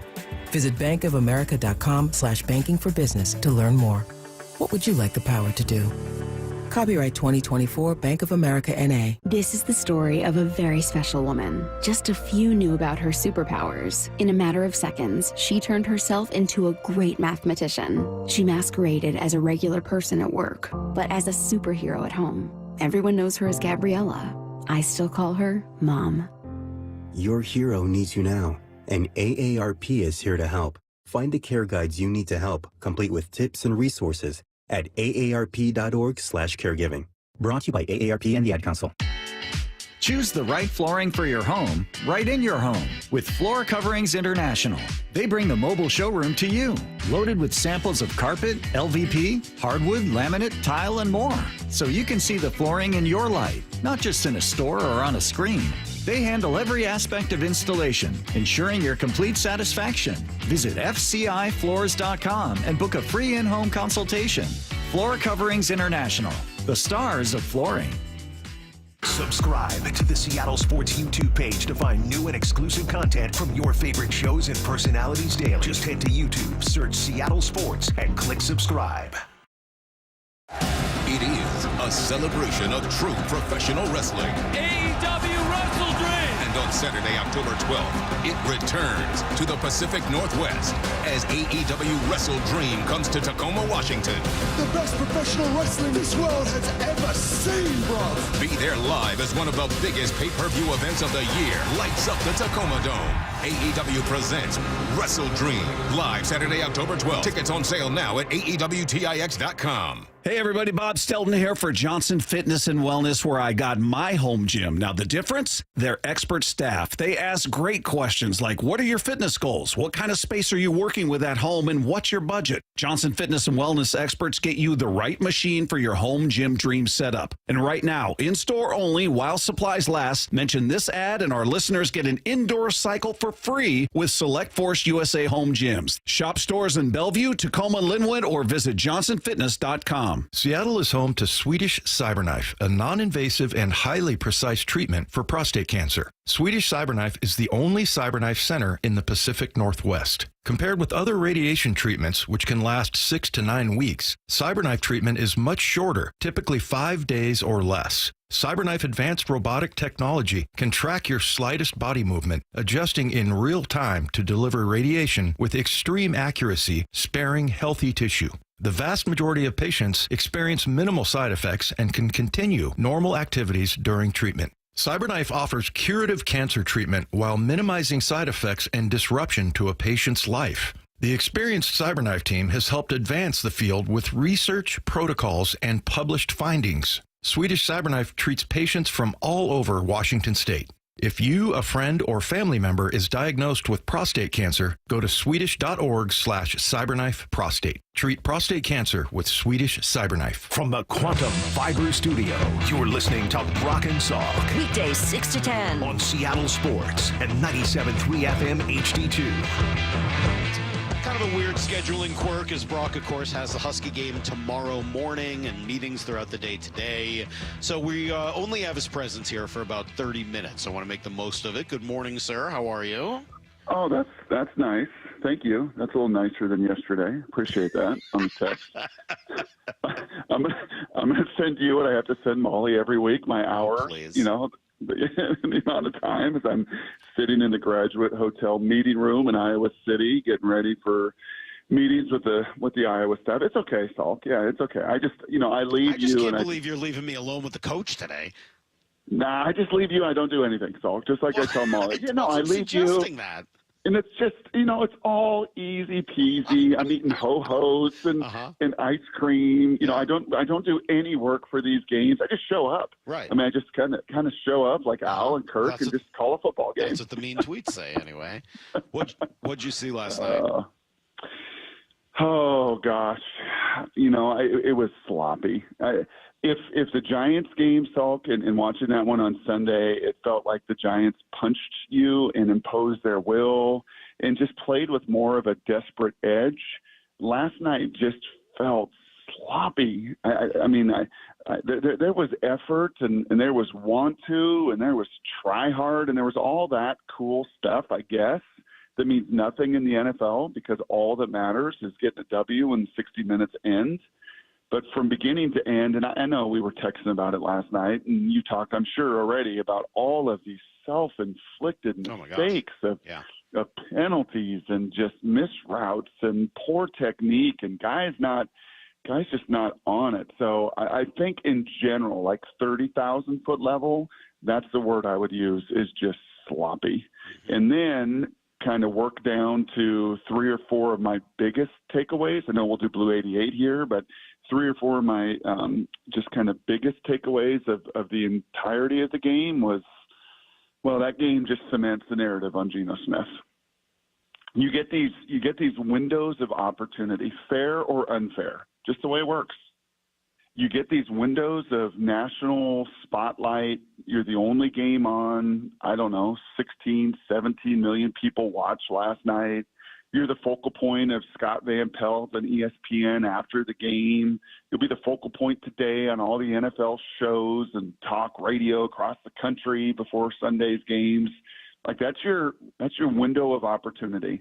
And unfortunately, that will just cement Gino's a good quarterback. He's not a great quarterback. And I know I got all sorts of blowback when I tweeted that. Oh, he's this piss poor quarterback. He can't play. He blah blah blah. He's not that. That's ridiculous. He's not that. Gino's a good quarterback. He's a good quarterback. He had to face Bosa in his lap 14 different times last night. I mean, that's an excuse and explanation, but it's real. Nick Bosa had 14 pressures last night, kind of like Aiden Hutchinson had 10 pressures a couple weeks ago in Detroit. There's a QB, when you feel, somebody's kind of like turning a double play, Salk. You turn those double plays and nobody's around you, guess what you just get to do, man? You get to whip that ball over to first, don't even think about it. You turn a double play with a guy barreling down with you with spikes up in the air 14 different times, it's a little different deal. And that's an excuse, and Gino knows what he faces with San Fran. But yeah, he cemented that thought. I can already hear Cowherd's show today. Yeah, you don't even need to wait for Cowherd. I've already said that myself. Yep. Good quarterback. I think Gino's a good quarterback. I don't think he's a quarterback that I want to spend $50 million a year on. And I think last night is one of the reasons why. He's good. Yeah. He's not going to overcome some of the other things that a $50 million quarterback needs to overcome. That's right. That's right. Just kind of creating or not turning the ball over on an opening drive where you have a great drive. You have a chance to just seal it with points. Tyler's covered. He's got someone in front of him. He's got a safety over the top of him. The degree of difficulty on that throw is 100. You can't make that throw. You can't make that decision. The interception with DK we'll get to in a second because I think you're a little bit curious about all of that. The missed throw on third down on a little shallow cross to JSN that you got to have at midfield to keep that drive going. Just some real accuracy stuff that popped up. And then, as you said, that was a night he had to be superhuman. No run game, hardly any run game, 52 yards, to their 228 yards. All sorts of pressure in your face. I know he wasn't sacked. He got rid of the ball a couple times and avoided sacks well, but very little run game, very little support, no takeaways by the defense, no short fields. He had to be great. And unfortunately, in front of the national audience, he was not. Secondly, can you tell me why second big takeaway, why in the world DK takes the headset of an assistant coach on the sidelines and starts screaming at his OC upstairs? What was that? Seriously, what was that? I mean, we have seen some composure and some maturity, I thought, from DK after that fight in camp. Well, that all just went out the window. Really? That's weird. Usually guys just grow up all of a sudden. I'm surprised that continued. You're going to take the headset from like the number of – I mean, I have seen that before. Let's be fair. I've seen all sorts of stuff. I've seen a D coordinator punch a D-line coach in the face on the sideline. So you see some stuff on the sidelines through the years, right? I've had to sit by. I had to do the Sam Howell. As I watched Sam Howell last night have to be the poor soul to go sit by DK. I had to do that with Marvin. He wasn't the only poor soul. How about when Trey Brown came limping off the field and they were just trying to help him? DK wouldn't move out of the way. No. He's just like, what?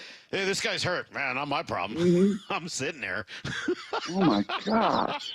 And I did not like his body language Did either anybody else see that? when they panned to him and he's slumped over on the bench. It's like the second quarter. I'm thinking to myself, there's more than a half to play. I'm confused because you guys told me he'd matured. We thought he had. Why did you think that? Everybody's mature when things are going well. How did you possibly think you were going to measure that until things went poorly? Well, new staff. No. Kind of new staff. No, he'd already been in a fight with this staff. A system that features They had him. some times that went poorly the first few games, and they came back. They fought through them. Mm-hmm. They did not look perfect those first few games. No, but they hadn't lost 2 in a row yet, and winning cures a lot of ills. That anybody thought you could make a judgment call on that until there was adversity? I'm sorry, it doesn't make any sense. It never made any sense. No, I think that's totally fair. I think that is totally fair. And the camera finds you. Right, we had a coach years ago, Salk. This coach at a major university, and early in the season, we were sitting in our production meeting. He said, "Yes, my family is holding me accountable to my actions on the sideline. They don't like me screaming. They don't like me losing my cool. They don't like me doing any of this. And I put my son on duty, to make sure after games and stuff, he holds me accountable." Later in the year, we had him again. And my younger play-by-play man at that time kind of asked the coach, and this was after they lost a few games, and the mood was a little different in the building, but, God bless him, asked him. And, you told us earlier this year, you shared a really cool story about how your family kind of holds you accountable. How's that going? And he just flipped. I mean, he almost flipped the table over. Really? Why do you guys show me screaming on the sideline? Oh, my gosh. It's not my fault. You guys are the ones to blame. If you put your cameras on every – I mean, he just lost it. Just lost it. That's not good. We leave that meeting and we're like, well, he's going to be fired. And 2 weeks later, he was fired. Right. You can't lose your cool. And for DK, well, why is the camera got to follow me? Why is the camera got to show me on the sidelines? Why is the camera got to show me grabbing the headset? Why is this camera got to show well, that's television's job. That's because you do this, because you make a scene, because you're the one, your actions create all this drama and all this conversation. There's a texter here, 253. I'll ask the question. Is it possible that the coaches wanted to speak to DK from the booth? Is that what it looked like? It's not what it looked like, but I'm asking it was a fair question. Is it possible he came over and he's like, hey, Grubb, because they had asked to talk to him? I mean, that's a fair question. The way he grabbed the headset, the way he screamed, the way that he threw the headset down would lead me to believe emotionally that he was the one that just wanted to lash out at somebody. And maybe some of that was, the second down play. He runs a little in and out, and the guy's on his back. Got to make the catch. It's a tight play, but you got to make that catch. Third down, he's running into traffic, into a three-way collision. Really hard catch. But, hands are turned over the wrong way. He's awkwardly got his hands. I texted Bumpus about this. Dude, I'm never, turn your hands over. When you're running from that side, your left hand should be up. He's got his hands, all backwards because he knows he's going to get absolutely crushed. So I'm sure he was furious and, let me run by these guys. Hey, Grubb, let me run by them, which he did later in the half, and he's done on a few occasions. Ken Walker made just a ridiculous mistake by not getting set again. That's right. I mean, that can't happen. And actually, it's both him and I think it was Tyler that's got to hurry up and get set when he comes in motion. So, both Tyler of those guys are to blame. Self-inflicted mistakes, and DK is just outbursts and immaturity and lack of emotional maturity. Just all comes into play. It just all bubbled up last night, and that was unfortunate. I think we're seeing why, fourth big takeaway, I think you're seeing why these two linebackers were on one-year deals. Yeah. And why the market just didn't, jump on them and sign them, to 3 or 4 year deals. Linebackers have a hard time getting that money anyway. And there's a lot of them that were on 1 year deals. But I think you're starting now through 6 games to see some of the limitations. The Dotson is a come downhill stopping power run guy is challenged. And Baker in space is a coverage guy, is really challenged. And unfortunately, they continue to get picked on. And unfortunately, teams continue to run. And it's not all on those two guys. All 11 have to fit like a glove. But I think, Salk, through 6 games, you're starting to see why the market, right? The market is always the market is what the market's willing to pay. And the market was willing to pay those guys 1 year deals. And I think it's because, unfortunately, some of their limitations have come to life. And then lastly, what I kind of talked about and got goosebumps and got hyped about yesterday is I just wanted chaos. I just wanted you to be the one getting to Brock Purdy, and you be the one that hit that little sucker, and you be the one to make him uncomfortable and play on the other side of the line of scrimmage. And there just was not near enough of that. And obviously when they open the series and drive right down the field and you hold them to a field goal, which was great, but they kind of set the tone right away that we're going to be able to push you around. We're going to be able to run the ball at you. We're going to move you off the line of scrimmage. We're going to displace you many more times than you are going to displace us. And that game, good old-fashioned game of tug-of-war, Salk, came to life. Right? You get a score, you get a chance, 3 timeouts. They didn't burn any timeouts, so they gave themselves a chance, 3 timeouts to get the ball back. And on the first play of that, if you watch the tape, Jonathan Hankins is blown back 8 feet. 8 feet on the first play of a drive where they're going to likely run it. The scheme they're going to run, and you get turned and you get blown 2 yards off the ball. You don't even get it anywhere near their side. you don't stay square that Coach Macdonald talked about, right? You got to just stay square, and you got to fight to stay square. You get turns, and 300 and whatever pounds gets blown back 6 to 8 feet. Yeah. Like, what is that? What is that? So all great points, and I want to come back to the first couple because I think they're sort of the biggest talking points. Quickly, the interception on the throw to DK. Oh man, I saw the that film one of DK going. Whose fault is that? Well, I this is a hard one, Salk. I would love to say and come on here, kind of like I did with the Apple Cup speed option, right? And give you a real hard, fast opinion. This is one of those that I need okay. and I'm sorry I can't be there. No, I'll give you an opinion, but I would ask Mike Macdonald, hey, what happened on this? Because so on the front side of the play, you have a little out route, okay, a little stick route, and then you've got Jackson Smith and Jigba coming over the ball like on a little bit of a shallow over route. So that's like 1-2, right? Could have thrown, I think it was Noah Fant, could have, should have, would have thrown the little stick route. And then you actually have Jackson working on the other side of Warner, the linebacker. Typically, what I know in systems, this is, again, just what I know, is that typically that would be for DK like a 15-yard in cut where you're coming really flat down the line, or it could be a backside post. What it was in between. It was in between those two routes. It was not a clear, like what we call dig route, coming flat. And it was certainly not a clear middle of the field, I'm going to take this deep post. It was kind of this real rounded, and even when Gino throws it, you can see DK kind of stalls the route and is in between, which is absolute trouble with a capital T. So I don't want to, don't ask DK. Gino about it, Brock, because unfortunately, cut 14, he was asked about it, and the answer is this. Watch the film, man. Watch the film. You see it. Yep, that's it. Yeah. DK slowed. There's no question that DK did not come out of his route. I don't love that answer, though. I just, to me, this is that sort of back to being the defensive. He was asked about losing to the Niners, cut 15. Here's a little bit more from Gino last night. We lost just one game today. I don't think how many games we lost today? One? Today. Yeah. Yeah, okay. So we lost one today. Yeah.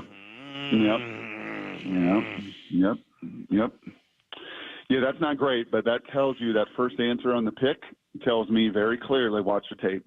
And as a QB, Salk, it is so frustrating when you go to throw a ball, all right, and I've had this, every quarterback's had it, and your receiver comes out of a break and then, he doesn't come out of the break, or actually he takes a different angle out of the break, or, right, I mean, it's super frustrating. You write the check. The check ain't on DK's name for an interception. The check is on Geno Smith's name on that interception. But that answer very clearly tells me that it was an in-between route. It was not a post. It was not an in-cut. And by him slowing down and letting that DB undercut it, pretty bad deal. All right, let's do some Blue 88. This is Brock and Salk's Blue 88. Blue 88! Blue 88! We take you to the field as Brock Ewert breaks down 3 football questions as only he can. Now here's your hosts, Brock Ewert and Mike Salk. Well, we all got to see with our eyes some of the major problems. When the numbers get all crunched, Brock, what will we be looking at? Yeah, I may be wrong on this because I just went back and looked at that 70-yard run that sealed the game, and nobody touched him until Witherspoon chased him down. So I was going to tell you yards after contact, but surely nobody touched him. I mean, they blew Hankins off the ball. Baker ran into a tackle. Jenkins takes a horrific angle with safety as the unblocked safety on that. And no one touched him until, thankfully, Witherspoon chased him down at the end of it. Lyle, that sound is really loud in my ear. Can you just turn the bed down just a little bit? Thank you, buddy. And so I would have said yards after contact, Salk throughout, but maybe it won't be quite as alarming because that 70 yards was basically untouched. But it still will be. I mean, 228 yards to 52 yards. Every one of those yards, and you saw it with Ken Walker too, other than a draw play and a couple cool little screens and some neat ideas, and I totally get some of what Grubb was trying to do, but the yards after contact were clearly for the guys in red. They were more physical. Once again, you got Debo. No, there's 6 yards. right from the initial contact. Oh, you got him right there. You sealed the edge. You got him. No, there's another 4 or 5 yards. I mean, just that yards. The missed tackles is one thing, but that yards after initial contact is so critical at any level. It will be the most critical stat alongside a few others in my game tomorrow here in Iowa City, Salk. Like, when you got these guys, you got to finish them. And Julian Love had an amazing tackle on Juwan Jennings on a third down in the open field. Not easy to do, but you got to kill the motor. You got to get to the legs. You got to finish these tackles. And there just, unfortunately, is not enough of that going on right now. All right, question number 2. Coming back to Gino, you had mentioned he had a couple ways he wanted to grow significantly this season. How is he doing with those? Yeah, that came from the Jeremy Fowler article in training camp, where he was pretty vulnerable and transparent. Said there were really 2 things. One, I want to get closer to my teammates, right? Kind of want to grow as a great teammate to them. And then I got to get back to using my legs and my athleticism. And he trained really hard this offseason and got himself in great shape. And we have seen Gino the runner. I would say on that one, Salk, over the course of the last few weeks, and obviously 72 yards the week before in the loss to the Giants, he's been a pretty good runner. But just kind of creating and trying, and maybe this is impossible. I'm sorry, maybe with all these pressures and he's got no room to operate and he's just got to get rid of the ball or try to scramble. Maybe there isn't an opportunity, frankly, to create. But the first one, that first one about getting closer to your teammates, that press conference ain't going to help. You know, and yesterday, and again, we're a prisoner to the cameras and the angles we see. Help me, Maura, Lyle, Salk. Did we see Gino having any conversations with DK yesterday on the sidelines? I didn't see that. Did we see him going and working, you know, like I saw Sam Howell down there trying to calm DK down, which is a good move. That was often the move that I had to play for Peyton, to calm Marvin down when Marvin didn't get enough touches and Marvin was pissed. I had to kind of be the one to go down there and handle some of that. That's going to lead to later. Handle some of that. Off the and old Sam, God bless Sam yesterday. Sam was the one, hey, will you go deal with that guy? Will you go try to help him, calm him down? Because I don't want any, part of that. But I don't know. Again, just my own judgment, my own speculation, without seeing all the tape, is when you lose like this, some of those friction and some of those sparks that those two, DK and Gino in particular, have had over the years, start to turn into a little bit more. So, that's going to be critical to calm down. Really critical for this young coach and this young staff to try to find a way. These are not 18 to 25-year-olds in college anymore. These are 26 to 34-year-olds and pretty hard-headed and pretty big egos, and we'll talk back and we'll get after it. And handling that relationship here, Salk, in the coming days and weeks is going to be hyper critical for Mr. Grubb and Mr. Macdonald. All right, question number 3. I know tomorrow you get to call the Iowa UW game. How big would a win on the road at Iowa be for the Huskies? I don't think it will be as big as beating number 10, Michigan, in prime time last week at home. Just because of the blue blood that is Michigan, because of the redemption of the national championship game, because of all that. Now, Michigan may go on to be a 8-4, 7-5 team, honestly, and Iowa kind of feels like an 8-4, 7-5 team. But if I'm going to lay out how it could be a bigger win, I'll give you 4 reasons, Salk. Number 1, the Pac-12 right now, Pac-12, Big Ten. I wrote Pac-12 on my notes. That's so sad. Big Ten teams that are traveling 2 time zones or more are 1-8. Big Ten teams that are traveling 2 time zones across this country or more on the season are 1-8. You only win Indiana over a really bad UCLA team. Number 2, it could be a more meaningful win because they're actually underdogs in a really difficult environment to play in Iowa City. They ended up being favorites by the end of last week. Right now, they're 2.5. The Huskies are 2.5-point underdogs at Iowa. Number 3, unlike Michigan, who also had to turn over a ton of their roster, Iowa returns 18 starters, and they're all homegrown. Only 4 transfers in their entire 2 deep on either side. You've got 23. And then lastly, you're facing a 26-year culture in Kirk Ferentz versus a 9-month culture in Bill here with Jed Fish. Iowa's got 151 starts on their O-line as a group together. UW has 27. So you throw all those things into the mix. If Jed and Steve and Brandon can find a way to win this one and get to 5-2 on the road in Iowa, oh, man, it will go a long ways to getting to a bowl game and continuing to help that recruiting process that is the biggest key of 2024. All right, that is today's Blue 88. We're a little prisoner to hearing some of the sound later. So here is the back and forth on the DK thing with Gino. He's asked essentially, on the interception, did you notice him trying to break it deep, or was that after you threw the ball? And Gino says, it was an interception, man. We all saw it. Bad play by me. Follow-up, there are probably a few passes you'd want to have back. The underthrow to DK at the end of the first half, what did you make of some of those? And that's when Gino says, watch the film, man, watch the film. You'll see it. Okay. Does that change it at all? A little bit. I mean, he takes total ownership. It's hard, man. We're a society that nobody wants to say I screwed up. Nobody does. Nobody in politics, nobody in sports, nobody in leadership will ever say, nobody in medicine will ever say, you know what, I got that wrong. Yeah, man, I messed that up. I screwed that up. I overreacted. You know what? I shouldn't have done that. I shouldn't have made that throw. I shouldn't have made that call. I should have said that on my broadcast. Like, yeah, that was not accurate. And I think, that does help add a little context, Salk, that it wasn't the first answer. But I just think I wasn't trying to turn it into a him versus DK thing. I just think when you're at the point where you're just telling reporters, go watch the film, I just don't think that's a great answer. Like, no, you can't do that because they don't even know, and that's no slight on some of them, and some of them do. Some of them play, but you want Bob Condota to go watch all 22? Yeah, it's not you want job. Brady? No, and even I, oh, okay, well, I can watch the tape, but I know all. No, I don't.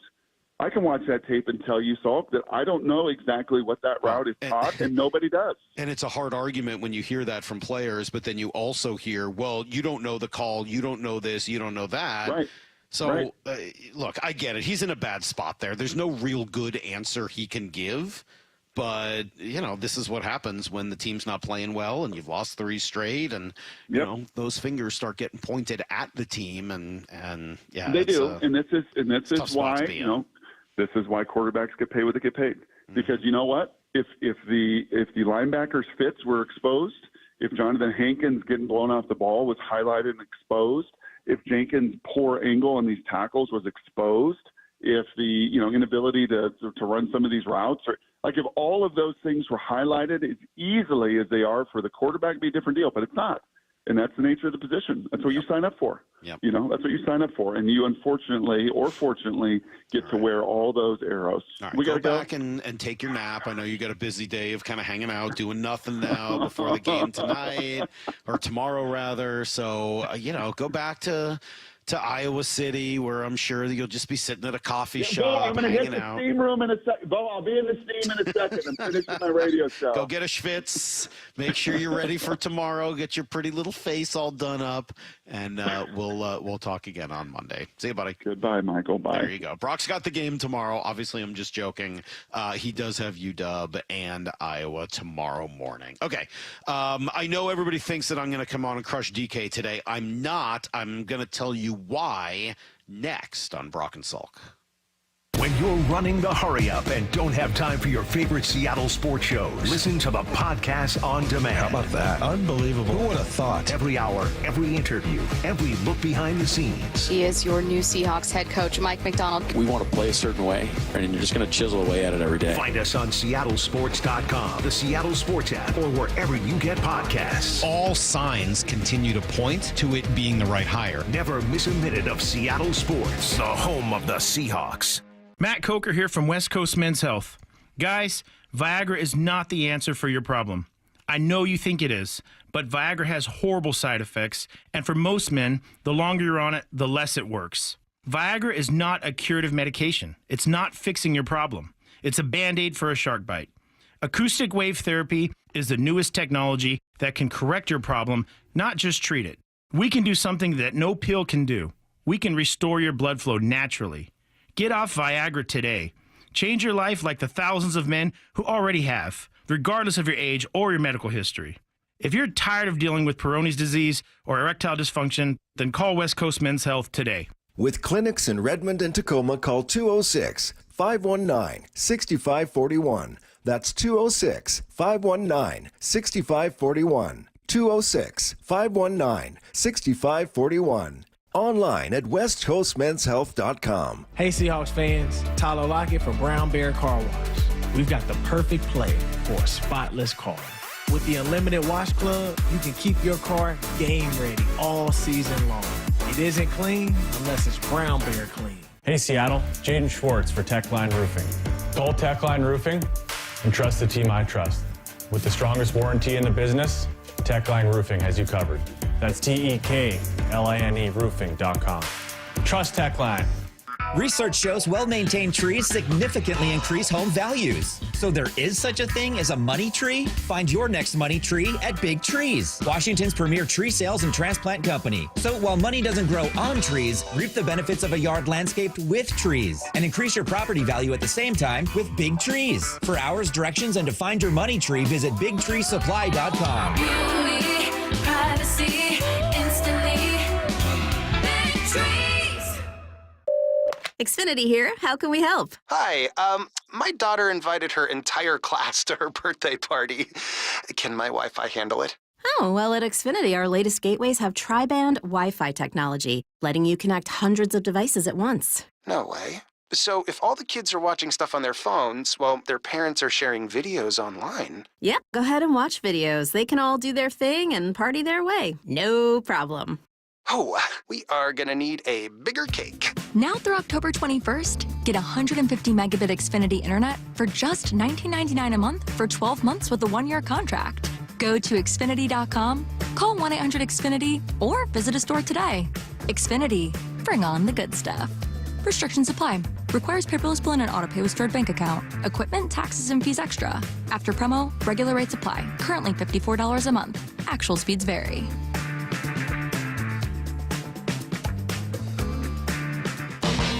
Every day, Cintas service reps help businesses get ready for the workday. They provide freshly laundered workwear delivered every week. Mats, mops, restroom and cleaning supplies. First aid and safety products to help your employees stay safe. They even test and inspect fire extinguishers and emergency lights. Cintas helps keep your business running smoothly. See what Cintas can do for you. Visit Cintas.com. Oh, I'm ready! And get ready for the workday. Everywhere you look, things are getting more expensive. So at Consumer Cellular, we're lowering the price for those 50 and up. Now you can get unlimited talk, text, and data for $30 a line when you buy 2. That's just $60 a month for 2 unlimited lines. So if you're 50 and up, make the switch and save. Come on, you've earned this.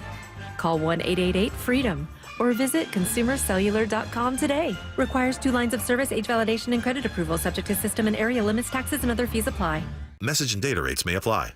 Breaking news. Contrary to popular belief, now is the perfect time to break into real estate. Educated investors everywhere are buying tax lien properties, something big banks have been doing for years. Now, people in your area can take advantage of this open secret. Tax Lien Wealth Builders is coming to Seattle this weekend for a live event where you learn how you can make real money buying and selling government-backed investment properties for 50 to 70% below market value. Learn how to buy and sell property and navigate the market like a pro at our 2-hour Tax Lien Wealth Builders live event right here in Seattle this weekend. Tax Lien Wealth Builders gives you the tools you need to invest confidently. Get a free wealth building kit when you register and attend a 2-hour Tax Lien Wealth Builders live event right here in Seattle. Text WEALTH to 52346. Hurry. With high demand, seats will fill up. Text WEALTH to 52346. Get a free wealth building kit now. Text WEALTH to 52346. Let's go! This is Seattle Sports. Streaming through the Seattle Sports app. KIRO AM Seattle. KIRO FM HD2 Tacoma. Home of the Seahawks, Mariners, and everything Seattle sports. Give me a freaking auto! From the Quantum Fiber Studio, this is Brock and Salk on Seattle Sports. Brock Ewert is my hero. Jay Buhner just punched me in the kidney. Brought to you by Simply Seattle. We're going to cue you on the interview. That really worked that way, Sherm. This is a show that has my name on it. It kind of does, though. Now, here are your hosts, Brock Ewert and Mike Salk. Takeaways coming up in 30 minutes. Let's see. Mike Macdonald will join us in an hour and a half at 9:30 this morning. Seahawks, tough one last night. I mean, they really didn't do a whole lot well. They got beat up in every facet of the game. They got outplayed. They got out-hit. They got outrun. And then they made a lot of mental mistakes on top of it. You put it all together, and it adds up to yet another loss to the Niners. That's, what, 6 straight now. And this time, watching them celebrate on your field, it was just an ugly situation last night. I know that there's a lot of people who are expecting me today to come on and destroy DK Metcalf and crow about how I was right and this and that. I promise you I'm not going to do that because I don't think I was right, because that's never been my argument about DK Metcalf. I don't think he's bad. I don't think he's a bad player. I don't have any personal vendetta against him. I think he's a phenomenal player. I think he's a gifted player. I think he is inconsistent, and this shows some of the other side of that inconsistency. But even in this game, if Ken Walker actually stops on the sideline rather than continuing in motion, and DK catches that bomb for a touchdown, which is what should have happened, you're talking about DK as having an up-and-down game with some unbelievable moments and some challenging moments. Yes, he has a couple of drops. DK's going to have drops. He doesn't have A-plus hands, but he has A-plus other things, and you got to see it in that route where he would have gone for a touchdown. You got to see it in some other plays that he made over the course of a game.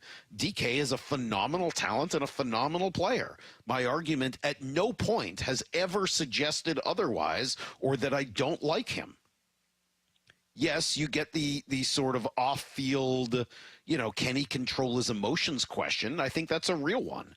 And seeing him yell at the offensive coordinator and some of the bad body language, and I still don't know what it means that he told Kaylee Hartung, the sideline reporter, that he didn't want any more pump-up speeches. I don't know what any of that means. I think that is, not ideal, but also maybe at times par for the course for some of the true number one wide receivers in the game. The argument has never been that DK's not good or that DK's a problem. The argument has been, I wouldn't pay a wide receiver the amount of money that DK's probably going to command, and because of it, I'd rather have the resources you could get back by trading him. And I think watching your defense get run over the way it did yesterday while you were unable to run anybody over offensively is, to me, the perfect argument for wanting to trade a wide receiver and one of your top assets to get back draft picks or other types of players that you could do more with, that you need more of. So, I'm not interested in crushing DK Metcalf today. Other people are, right? I mean, Colin Cowherd right after the game here, cut 10. Colin was not too impressed with the DK act. He sometimes doesn't feel engaged, catching the ball with his body. You get the occasional splash plays, but I just don't feel like he's always engaged. And, sometimes players just get tired of teams and environments. And I don't know. There's a lot of receivers on an annual basis from college to pro. I think DK is a really good player, explosive. Somebody would be interested, but that just feels like you could move off it and garner a good draft pick. Well, yeah, that's kind of what I've been saying for a while now, because I think you would have more value with that draft pick. I don't know whether he's engaged or not. I don't know whether that happens anywhere else. I don't know exactly what you could get for him. But I think that's something that you have to explore because, unfortunately, you just don't have the amount of talent on the team that allows you don't have an A-plus, top 5 elite quarterback. You don't have a top 5 elite offensive line. And without those things, you kind of need your wide receivers to be better than almost, I think, any wide receiver can be. Chad Ochocinco, and it still is weird to me that we're calling him that all of these years after he is retired. Like, at some point, it feels like he should go back to being Chad Johnson, but he's still Chad Ochocinco. And who's he arguing with now? Shannon Sharp on yeah, they do a on TV? Thursday nightcap thing through the volume. Okay, so here is Ocho Cinco talking with Shannon Sharp, and he explains kind of that relationship between quarterback and wide receiver. When he watches film, he'll see some of the throws that he missed. Also, on the third down. That third down that he had, what was that? Was it Lockett? Was it Njigba? Njigba on one of the crossers. Yeah.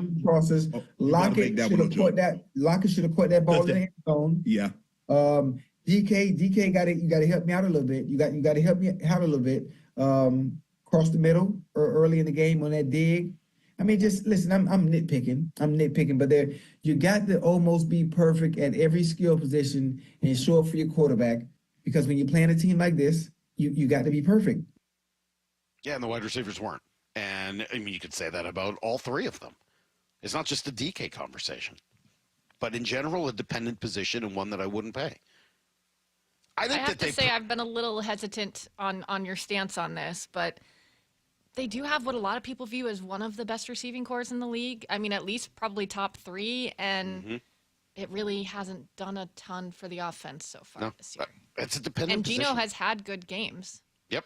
And those guys have had good games. They're all really talented. DK's a really good player. I just think you've got a lot invested there, and it's a position where you can find other guys to come in and get it done. There's a pretty good stock of great wide receivers out there. I know experts will probably tell you, and we heard it from Daniel Jeremiah and others, you got to sign him, and they might sign him to that extension to the long term. But it's one thing I always just find so bizarre about the NFL. Teams just seem more resigned to the norm than they do in other leagues. Like they're just afraid to not do what everyone thinks they're supposed to.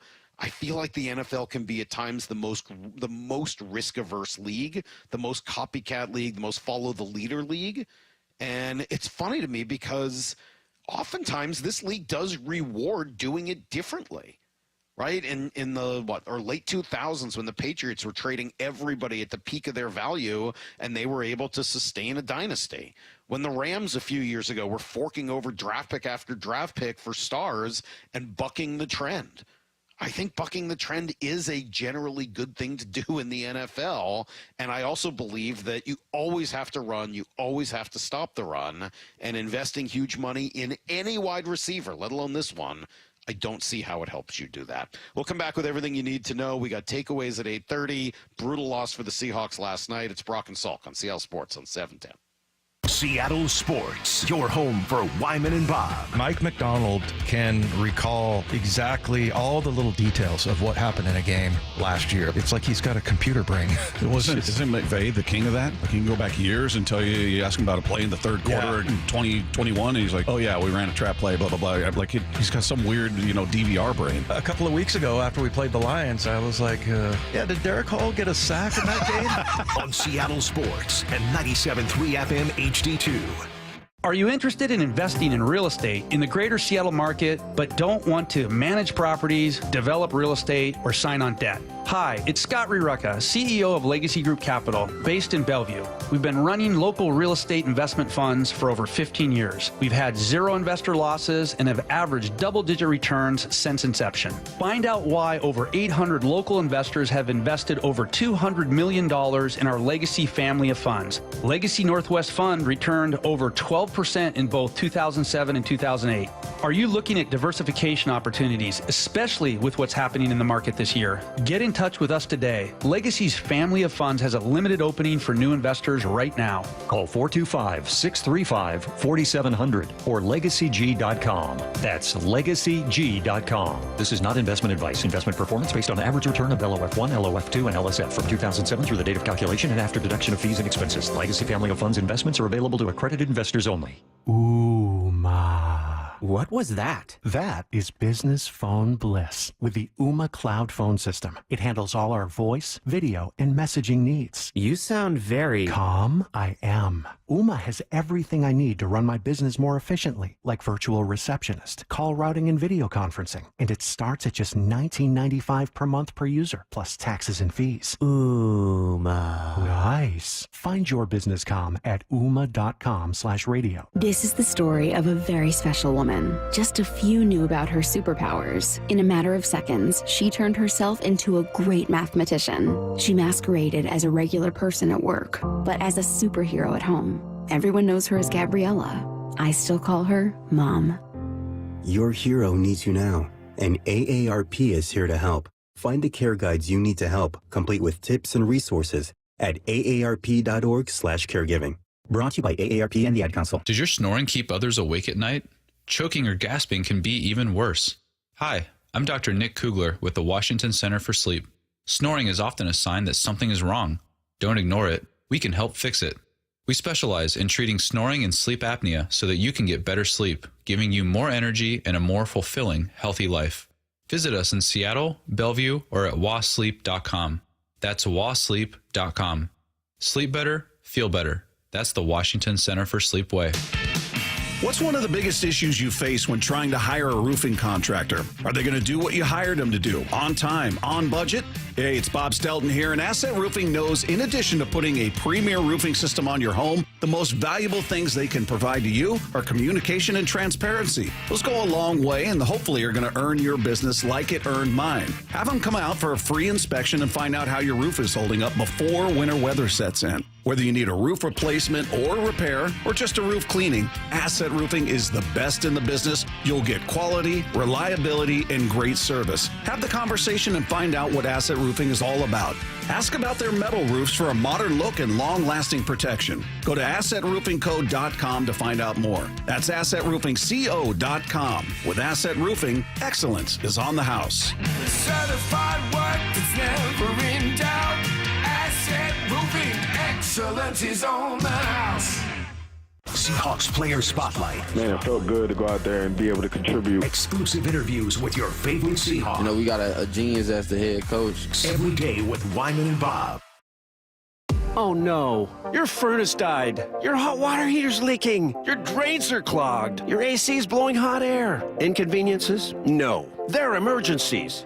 Don't fear. Call Deere Services. Visit deerservices.net. Make an appointment and we'll be there within 3 hours or give you $100 credit. And get this, you will never pay a service fee. Bookmark DEARservices.net because if you're a homeowner, it'll happen to you someday. Deere Services, there when you need us most. We meet by accident, fixing every last bit. Accurate Auto Body. If you've been in an auto accident, you have the right to take your vehicle to any repair facility. Accurate Auto Body has been family owned and operated since 1994, and they work for you, not your insurance company. Your insurance company may not love them, but you will, because We meet by accident, fixing every last bit. Accurate Auto Body. Everywhere you look, things are getting more expensive. So at Consumer Cellular, we're lowering the price for those 50 and up. Now you can get unlimited talk, text, and data for $30 a line when you buy 2. That's just $60 a month for 2 unlimited lines. So if you're 50 and up, make the switch and save. Come on, you've earned this. Call 1-888-FREEDOM or visit consumercellular.com today. Requires 2 lines of service, age validation, and credit approval, subject to system and area limits, taxes, and other fees apply. At the UPS store, we know being a small business owner means holiday time is still go time. Still get those orders shipped time. And still re-up on stamps and supplies time. That's why this upcoming holiday, while others close up shop, we'll be open. And happy to help you keep being unstoppable. Come into your local store today. Most locations are independently owned. Product services, pricing, and hours of operation may vary. See Center for details. The UPS store. Be unstoppable. Need to know. Brought to you by Ben's Plumbing, Heating, and Air. 15 minutes past every hour with Brock and Salk. Here's what you need to know. Up first. A whole lot more fun when your team is winning than when your team is losing, and it was definitely great watching this team win 3 straight. Unfortunately, yeah, that's now come with 3 straight losses on the other side of that, and the Seahawks' division chances take a hit yesterday. You had a huge opportunity to get up ahead a couple more games over the Niners. Instead, a limping San Francisco team really did get physical with you. It was ugly. A couple of picks, the fumble, the 200-plus yards given up on the ground, and look, it wasn't close in the fourth quarter. You know, it got close, and then they just made the plays to just blow you out. They were the inferior team in this game, and afterwards Mike Macdonald knew this isn't where they want to be. Yeah, look, it stings. It stings to have lost 3 in a row. To lose against your division rival at home, prime time. Such a great environment. Our guys fought their tails off down to the last minute, but we're not playing well enough to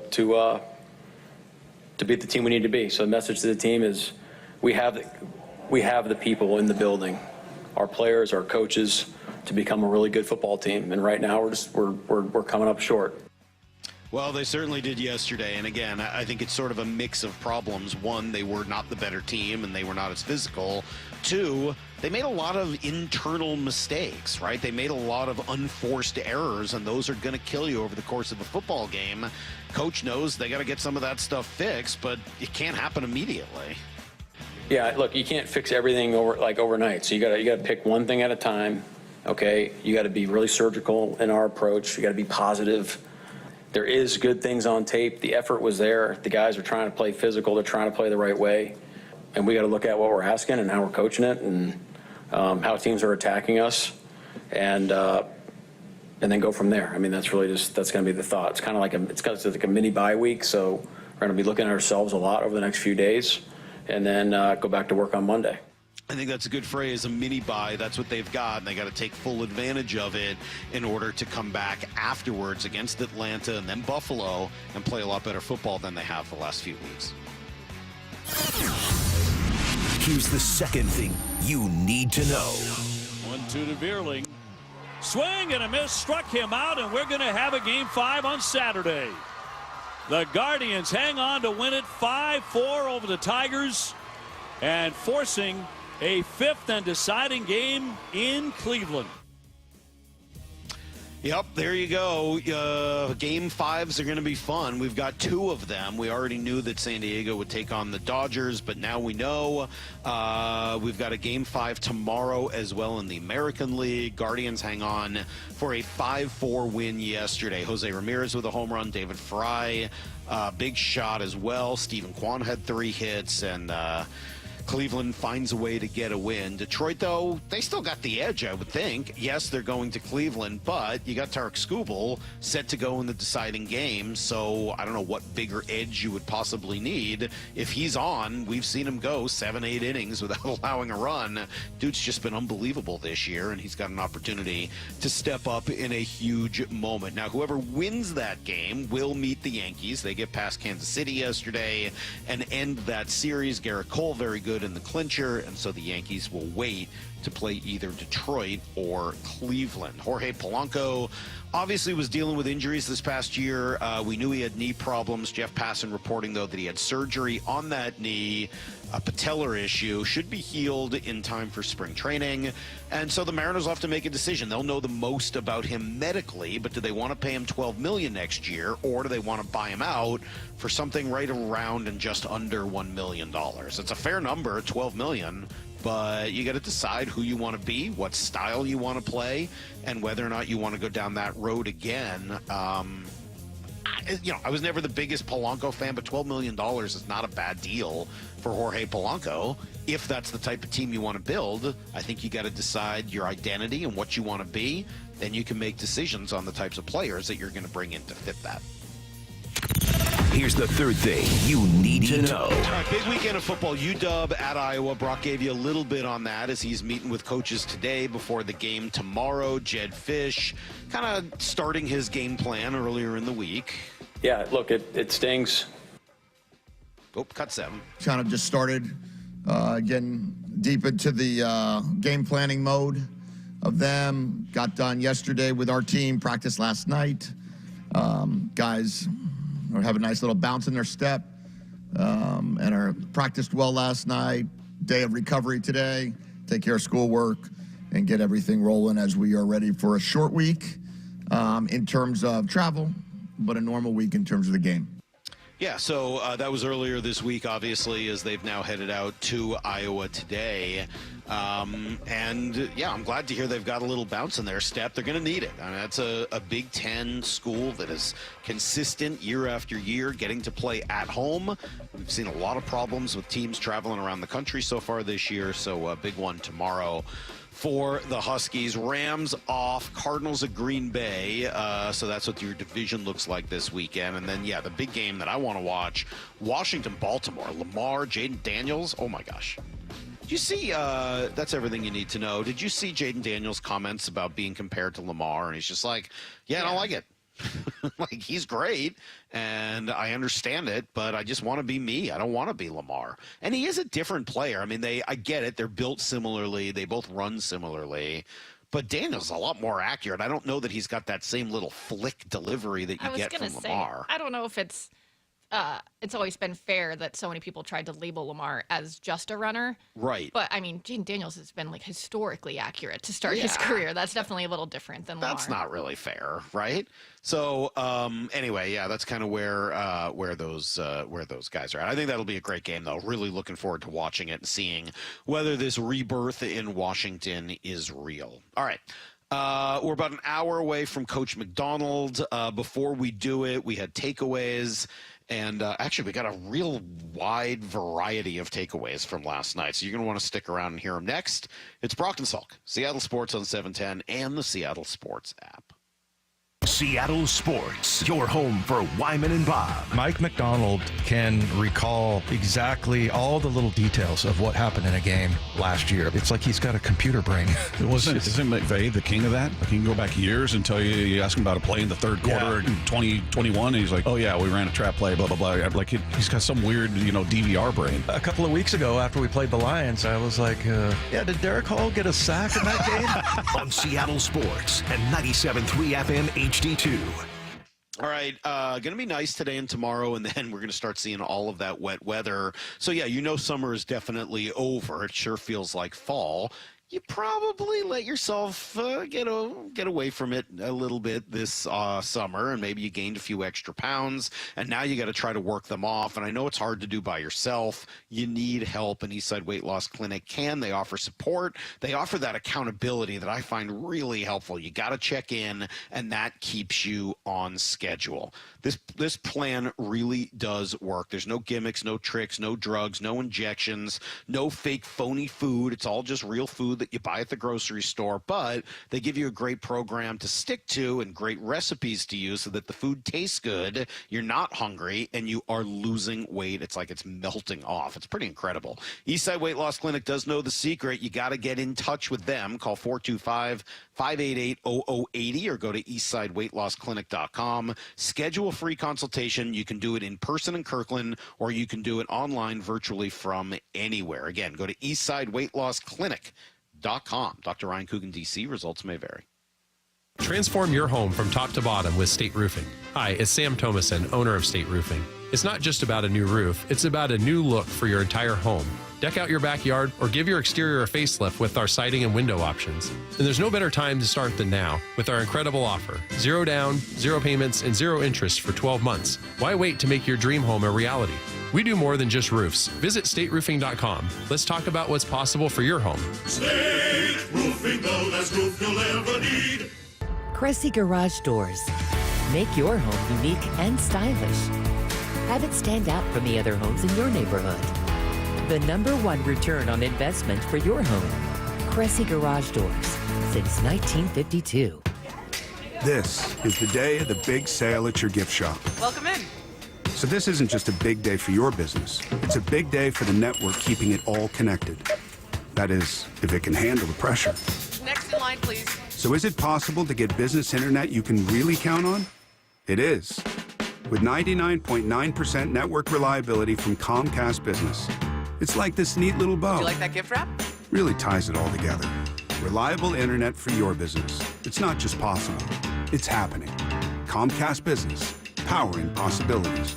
Switch to Comcast Business and get started with reliable internet and advanced security for $49.99 a month for 12 months with a 2-year agreement. Plus, ask how to get up to a $500 prepaid card with a qualifying internet package. Don't wait. Call or go online to switch today. Offer ends 10/13/24. Restrictions apply. New customers only with 150 megabit per second internet. Eco bill and auto pay required. Equipment, taxes, and fees extra. After 12 months, regular rates apply. Hey Seahawks fans, Tyler Lockett for Brown Bear Car Wash. We've got the perfect play for a spotless car. With the Unlimited Wash Club, you can keep your car game ready all season long. It isn't clean unless it's Brown Bear clean.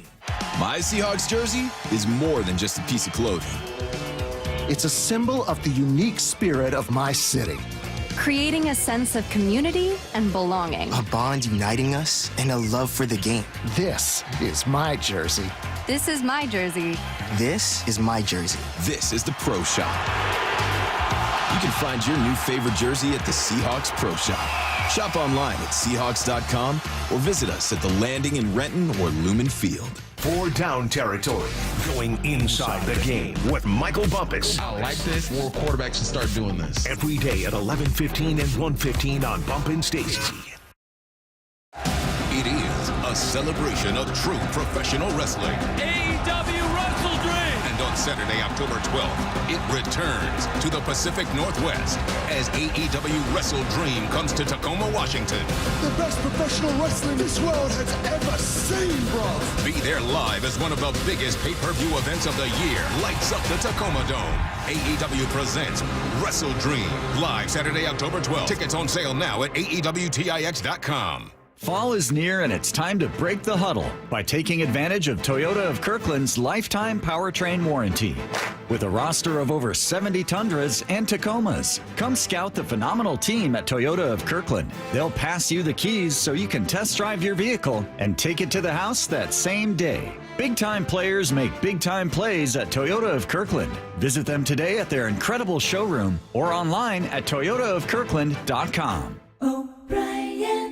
Hey, it's G. Scott. Since the beginning in 2014, Nourishing Neighbors has raised over $36 million to help food banks and other hunger relief agencies in Washington. The Albertsons and Safeway Foundation would like to sincerely thank all the customers, employees, and partners over the past 10 years. Nourishing Neighbors continues to support initiatives including food for kids, grocery cards for the holidays, and innovation grants, so please keep donating and volunteering. Visit nourishingneighbors.com to learn more. Seattle is home to Swedish CyberKnife, a non-invasive and highly precise treatment for prostate cancer. Compared with other radiation treatments, CyberKnife treatment is much shorter, typically 5 treatments. The vast majority of patients experience minimal side effects and can continue normal activities during treatment. Swedish CyberKnife patients enjoy excellent cancer control rates and minimal disruption to normal activities. Go to swedish.org/cyberknifeprostate. Treat prostate cancer with Swedish CyberKnife. From the Quantum Fiber Studio.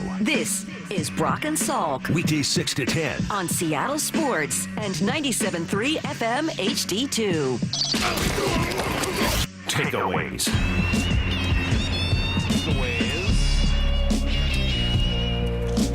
Might need to turn them down a little bit. There we go. Get right into takeaways for a game last night. I found as I was taking my notes for takeaways, which I do during every game, that at the end of it, I read through my notes and they were all just a series of mistakes. And that's what sort of turned into my lead at 7 o'clock of, okay, they made at least 16 self-inflicted mistakes over the course of this game. So, yeah, I had to kind of throw that out and try to think a little bit more broad, broad picture, broad stroke for takeaways. So, I'll give it a shot, and both Maura and Lyle have some takeaways here today as well. I did appreciate the focus on running the ball early in the game. I really did. And I do think it's the right way to go. They ran it on the first 3 sets of downs. They ran it on first and second down each time.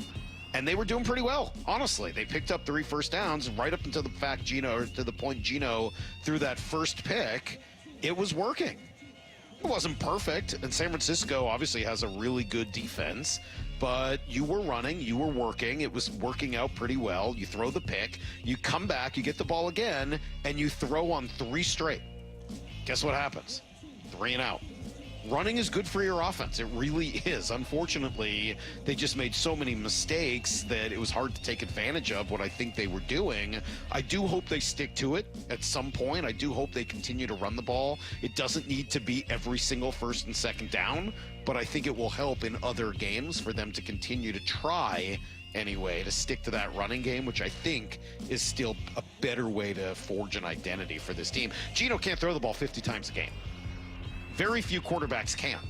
And, as much as some folks like him, it's hard to say that he's going to be a top 3 to 5 quarterback in the NFL. And if you're not throwing the ball 50 times a game, that doesn't seem like a long-term recipe for success. Takeaways. Yeah, last night's game definitely left me asking, where's the juice?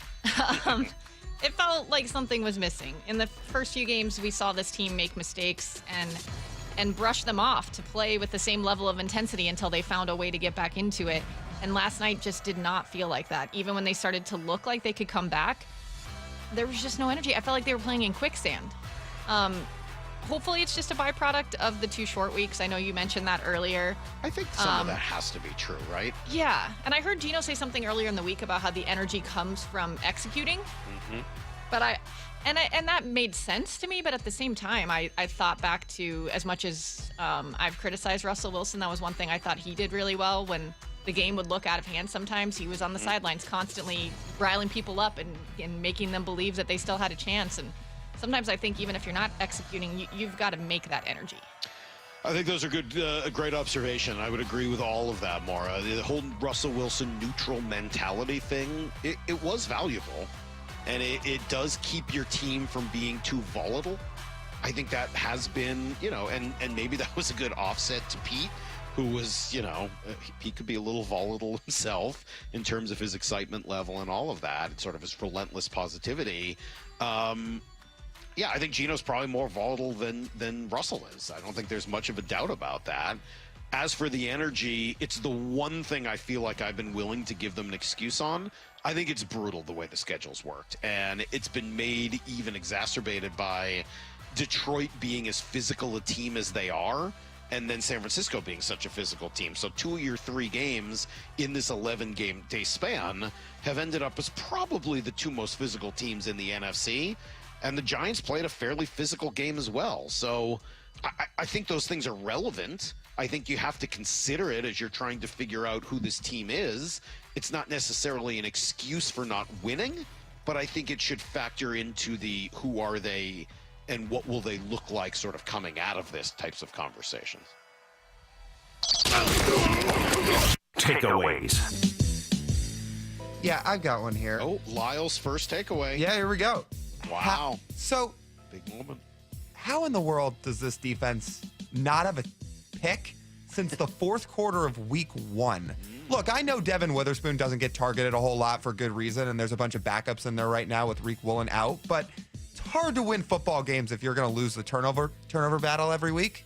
And right now, it's been 4 games plus since they haven't had a pick. So, why do you think it is? I mean, you're right on the it's clearly an issue and nobody's going to dispute it. I mean, you're absolutely right. Great observation. Why do you think it is? Why do you think and it's not just been this year, it's been the last few years. Well, remember Why how don't much the Seahawks pressure? get any picks? Oh, I was going to say earlier on, remember how much pressure they were bringing? They were leading the league the first couple of games in pressures, and that went away. So that's definitely going to make it so that your secondary doesn't have as much of a chance. And then also, I think the poor execution. People aren't. How are you going to pick something off if you're not even in the right spot? Yeah, that's got to be part of it. Some of it has to be personnel. Some of it, I guess we thought that the new scheme was going to completely, alter some of this and put them in tighter coverage and in more positions to succeed. I do think that it's great, and I think Mike Macdonald knows what he's doing scheme-wise. I also think that it was always a little foolish to believe that was the whole problem the last few years, that if only they were to get some new modern schemer in there, everything would change. I never thought they had enough talent for that to be the case, and so I think that's kind of played its way out here over the course of the last few weeks. They've also been, and I hate this word, it just feels like a little bit in between.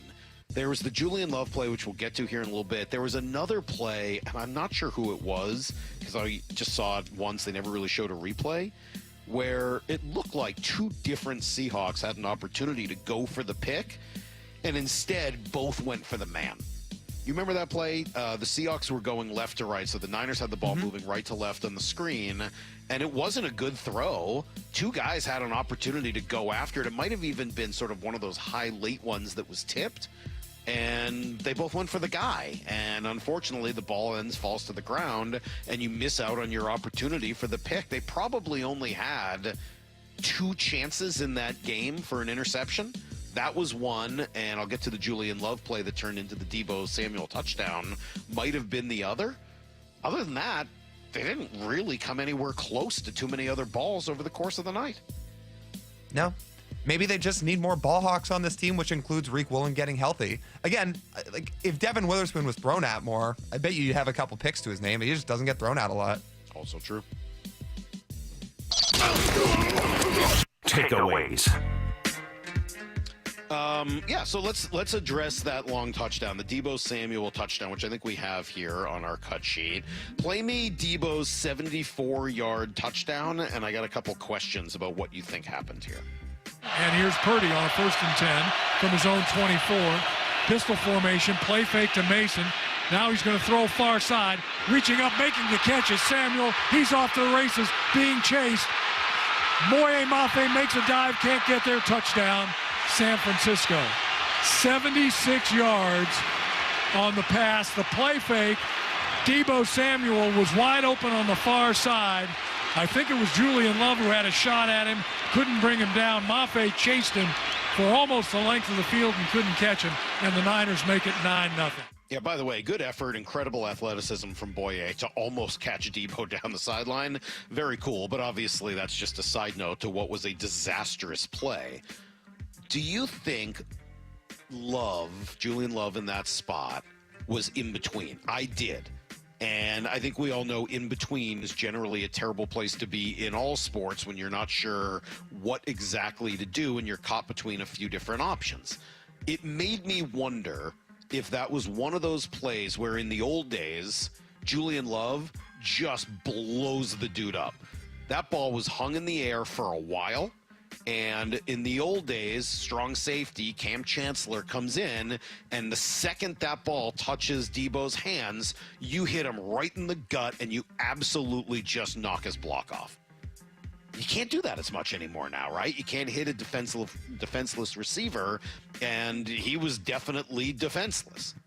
So does he then sort of pause and say, do I try to go for the interception? Do I try to just make the simple play and catch the player and just get him down? I got the sense that all three of those things were options for him in that moment. The ball was in the air for a long time, and unfortunately, he ends up doing none of the three, and Deebo ends up going for this long 74-yard touchdown. I also thought I saw someone say that they were pretty sure there was supposed to be a corner there. Maybe. I'm not sure that was supposed to all be on Julian Love. Could have been a defensive breakdown. Yep. But yeah, that's the angle that he took was kind of. It just looked in between. Like, I'm just not sure exactly what I want to do here. And yeah, that is one of the problems with the way the game has changed. It used to be you just go out and destroy that dude as a safety. I think you probably end up getting a 15-yard penalty if you do that now. So it's a bummer. You got to figure out the right thing to do. I'm not making an excuse. It's up to him. He's the one who's got to know exactly what he wants to do in that moment. And unfortunately, I felt like he was just in between. Takeaways. All right, I might be starting to worry that I'm coming around to your line of thinking. You were very unconvinced that the Seahawks had potentially elite level talent this offseason, and I was more optimistic that there were a lot of these young guys that could get there with the right coaching, kind of like you were saying earlier. I'm starting to wonder a little bit about that. The lack of takeaways this season is problematic. Macdonald forced Purdy into his defense with the Ravens last year forced Purdy into 4 interceptions. And that was with him playing with a healthier Niners roster that had Christian McCaffrey. I mean, last night they hardly made Purdy even look uncomfortable. So I'm hoping this is a combination of some of these injuries stacking up and the growing pains hitting at the same time, teams having more film on them, and they work through it and we start to see more of what we did the first couple weeks. But there's a part of me that's like, is Salk right? Do they just not have the level of talent they need to execute McDonald's defense, and we need a couple years to get this where he is going to want it? Lyle, can you go check on Maura? Can you make sure she's okay? Feel her forehead, right? If we already went Yiddish with the schwitz, go check her kepi and make sure she's okay and she doesn't have a fever or something. Because I think that's twice I've counted today. Maura is coming dangerously close to coming to your line to of my thinking. Side with DK and now here with the elite talent problem. I'm still not quite there. I'm hoping once they get a little healthier and maybe they can get this thing back on track. I'll tell you what, Maura, me too. I hope so too. And I think there's a chance that they've got some elite talent on this team. We've seen some really good things. We've seen flashes of it, but you got to do it consistently in order to truly be elite talent. That's what makes Nick Bosa elite. He does it game in, game out. And when he does get an opportunity against a Stone Forsythe, he dominates the game. He takes over. He's a top 5 pick as opposed to a Boye Mafe who's a second rounder and a Derek Hall who's a second rounder. But you got to have guys that you hit on that turn into TJ Watt, that turn into Nick Bosa, that turn into these dominant kinds of players that take over games. I think they were counting on Nwosu being a premier player for them, and I'm starting to worry just about the injury-prone nature. And I don't know that he is a premier talent of that same ilk. Good player, solid guy. I think somebody they were I want expecting on my him to team. blossom into a big contributor. I think that's a big ask and a big chance to take. And when you actually got up to the very top of the draft, I love what you did with Charles Cross, and I think he's been that. And he would absolutely be my number one guy that I would want to re-sign to a long-term deal. I hope it gets done. I think he's been everything you wanted from a left tackle and more. I love the trajectory of that guy's career. I really like Devin Witherspoon. He's a good player. I don't think that that's the position where you can get that level of dominance that truly takes over a game with the number 5 pick on the rare chance that you actually get up there. Well, and it's sad that we're not getting to see Byron Murphy get the reps that he needs to hopefully grow into the elite player that we think he could be. I did see that Brian Baldinger already did one of his breakdowns, and he liked a lot of what he saw from Leonard Williams still last night. Good. I think when, like you said, there's so many mistakes going on, sometimes it's hard to see someone in the trenches doing good work like that, but apparently he's still playing pretty well. Takeaways. So, of all of the self-inflicted wounds last night, I think the one that honestly jumps out to me the most, or I guess two, are the one that happened on the final Seahawks touchdown drive. So we've talked a little bit today about that illegal shift on Ken Walker, which negated the long DK Metcalf touchdown. Had that not happened, the Seahawks would have scored with about 4:30 to go in the game rather than 1:45. Then later on in that drive, the broadcast talked about later on a play how Ken Walker ran wide open down the right sideline all by himself, and Gino just didn't see him. If they score there, then the Niners get the ball back with 3:30 to go instead of 1:45, and Seattle has all 3 timeouts. So I know the Niners ended up ripping off that huge run when their drive started, but those are 2 plays where if you score, you have way more time, and the trajectory of the game in the fourth quarter looks a lot different rather than scoring after the 2-minute warning. Yeah, good point. And I'll throw one more onto that for you, Lyle, and that was the JSN fumble that the Seahawks recovered, but it took away a first down, and then they had a penalty on the next play, and it just took more time. The goal there was you needed to score, just like they did last week, before the 2-minute warning. Right? So that you would have the 2-minute warning and all 3 timeouts. You're absolutely right. I thought Kirk Herbstreit was much more critical of Gino than you're generally hear from a analyst, a national analyst like that. Maybe it's easier for him because he kind of parachutes into the NFL. He's mostly a college guy, but he was pretty critical of Gino. He mentioned him being late. He mentioned him specifically missing Ken Walker. He mentioned him not anticipating or just flat out making mistakes. Honestly, I thought Gino last night was sort of what he generally is, a good quarterback, not a great one, not the solution, not the problem. Capable when things are set up for him. He can really succeed, and when they're not, he's not a perfect quarterback. He's not one of the top 3 to 5, maybe 7 guys in the NFL. We've just seen him thread the needle sometimes, and there was some uncharacteristic, like, why are you sailing these balls? He didn't have a very good game. That was not his best game. He sailed one, game. and one was way short. Yeah, it just... But I was kind of surprised that Herbstreit pointed all of that out in a way that you don't always see from a national broadcaster. Takeaways. We asked a question last week. I'll kind of give an update on it. What is going on with the special teams? They're not good. right? I mean, thankfully you did get the kick return, and that helped change the game. That was the best thing you've done on special teams all year. And Michael Dixon had one good punt late in the game, which was huge to help them out of trouble. But overall, special teams were a gigantic minus in this game. You had the mistake by D. Williams to bring the ball out from the 1 yard deep in the end zone. He only got to like the 12. You can't do that. Not when the league rewards you now with putting the ball at the 30. You had the bad They were punt. like, that would have been returnable. Oh, he is going to return it. Exactly. What are you doing? You had a bad punt from Michael Dixon that led to points going the other way. You had the fumble by Chenault, which you just can't have.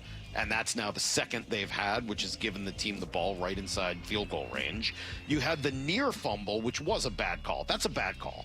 Can we all agree the Seahawks got a break? Right? I mean, Witherspoon pushes the guy, so it absolutely is not a penalty on the gunner. He gets pushed into the receiver. The receiver clearly touches the ball with his finger, and then it's recovered and clearly and immediately by the Niners. They said afterwards that the league didn't get that video with the up-close shot. I don't know why. They're supposed to.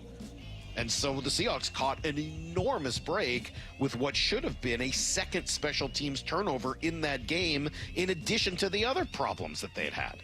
Yeah, it's funny. When they challenged that last night, originally, I was like, what are the Niners doing? What is Kyle Shanahan doing? In real time, it didn't look like it got anywhere near him. And then I see the replay, and I was like, oh, that hit D. Williams' hand. Oh, it's so funny. I saw it exactly the opposite. When they threw the flag, I was like, oh, man, I really hope that's going to be a penalty because that's definitely going to be Niners ball. That guy jumped on it like he knew it was a fumble.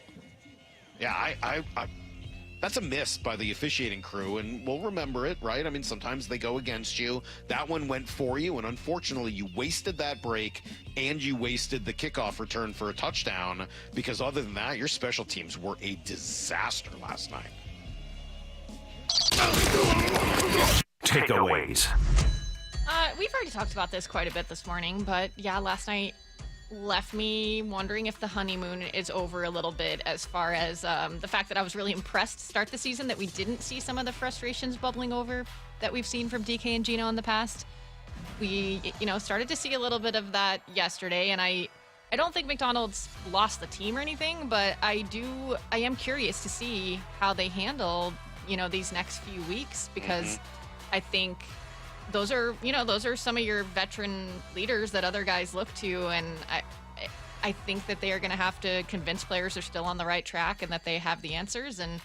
And can you get Gino back to being that voice of poise that Mike Macdonald said he wants him to be? The voice of poise. It's easy. It's easy to be when you're winning, or at least before you've lost. It's harder to do as these losses build. And so your point earlier, Maura, was a good one, that even when they hit some adversity in the first couple of games, they were able to show that poise and come through it pretty much unscathed. The problem is doing that once you've lost a couple of games, once you've gotten beat up by Detroit, once you're missing a couple of your dudes, you lose to a Giants team that you think you should beat, and then you're facing your division rival. Well, that's a lot harder to keep your cool. That adversity is, it all weighs on you. And as somebody with a temper, as somebody who struggles to keep my cool, I get it. You can do it for a while and you can try and work on it and you feel like you're doing a good job. But then when it eventually finally bursts, you feel like, I've been doing a good job for so long, but I can only do this so far. And eventually you just kind of like a volcano, you erupt. I don't know whether that's what happened last night. I'm sort of projecting myself onto the Seahawks, but I think you're asking a good question about whether you can remain poised as the frustration builds and as the adversity builds. And as maybe, it seemed like maybe not literally, but like you could tell that maybe some people thought things were other people's fault last night. So as the finger pointing starts. Yeah, and I don't know what it means when Kaylee Hartung says DK says he's, quote, over the pep talks. I don't know what that means. After he dropped a couple of passes? After he didn't get his feet down in the end zone? Like, I don't know what that means. Dude makes some great plays. He's talented. But I don't know what it means to be, I'm over the pep talk. And then you got the issue with talking into the microphone at Ryan Grubb. And, he and Gino seem seemingly far apart. Yep. What is Brock's line about pressure? It makes diamonds, or it makes something else? Pipes. Yeah, exactly. Well, one of those two things is going to happen now. That's for sure. Takeaways. So, can anybody figure out this face mask penalty on Leonard Williams and how it was upheld? Because the flag was... Oh, you can? Okay, Yes. then go ahead. Yeah, I can, because... finish the question, and then I'll give you the answer. Well, just flag was thrown pre-snap, so you figured it's a pre-snap penalty. And then if the officials even say after that, okay, we'll let him play out, then there'd be offsetting penalties, you'd think. But they said, no, it's just a face mask. Yeah, so they talked to the officiating crew after the game. What's his name? Craig Rolstad, I believe. And they asked him about it. He did give an explanation to the pool reporter and basically said that's just the NFL rule, that a personal foul in that situation supersedes everything else. Nothing else would have done it. If it had been like they had a defensive holding call on that play, they would have said, no, there is no play. But because it's a personal foul, it supersedes. I still think it's dumb, because that type of personal foul, a face mask, is still a in the middle of play kind of personal foul. I get it if they hear the whistle and you take the guy and you hurl him to the ground and you kick him and stomp on him or something like that, and they're like, hey man, 15-yard penalty, that's a personal foul. You've done something beyond the pale, and so we're going to supersede the 5-yard penalty.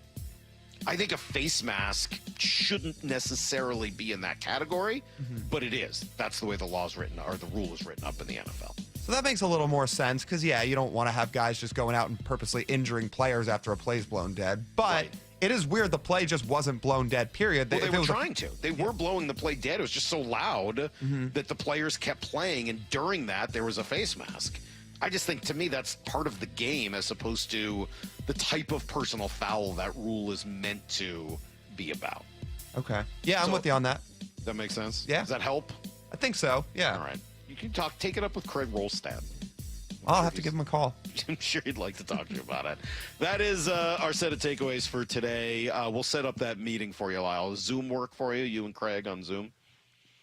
I'm open-minded. Zoom, Microsoft Teams, whatever he wants to use. I like that. I like that Google's or Cisco's got one of those too. Oh, yeah, Google Hangout.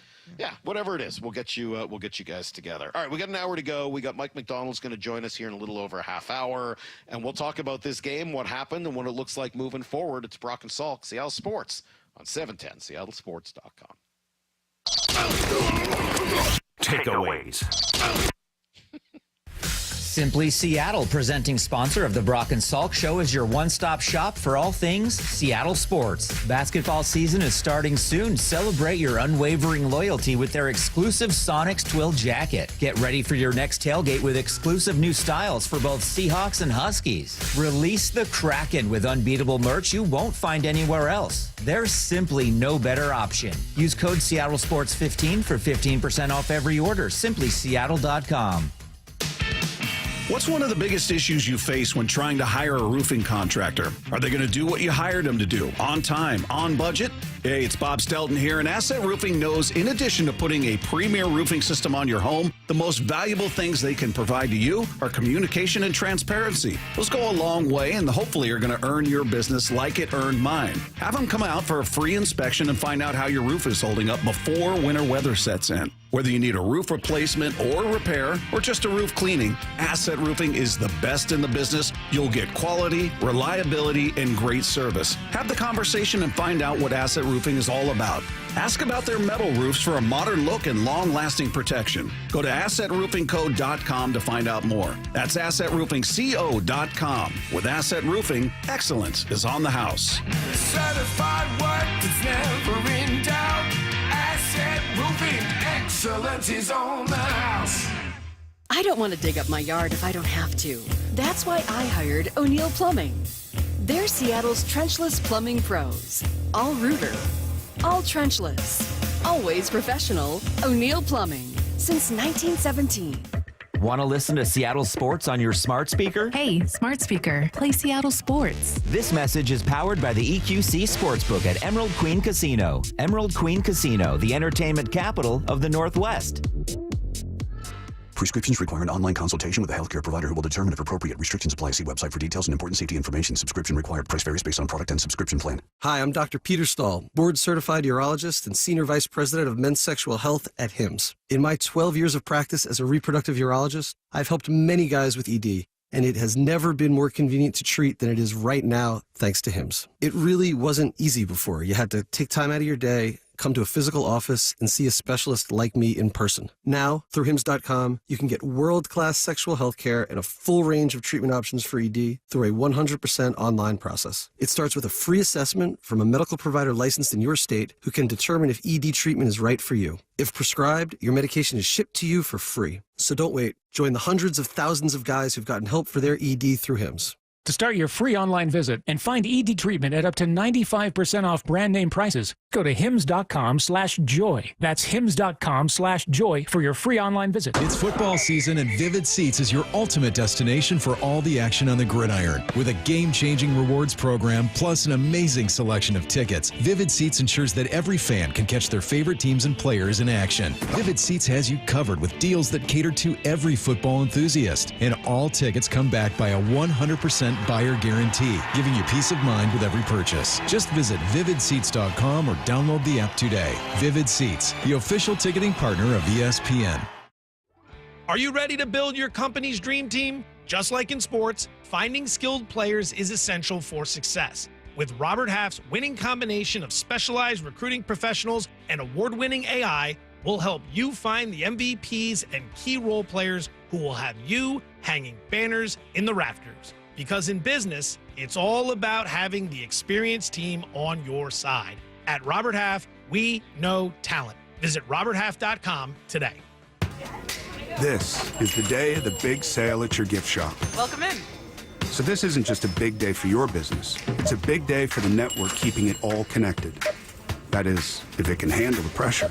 Next in line, please. So is it possible to get business internet you can really count on? It is. With 99.9% network reliability from Comcast Business. It's like this neat little bow. Do you like that gift wrap?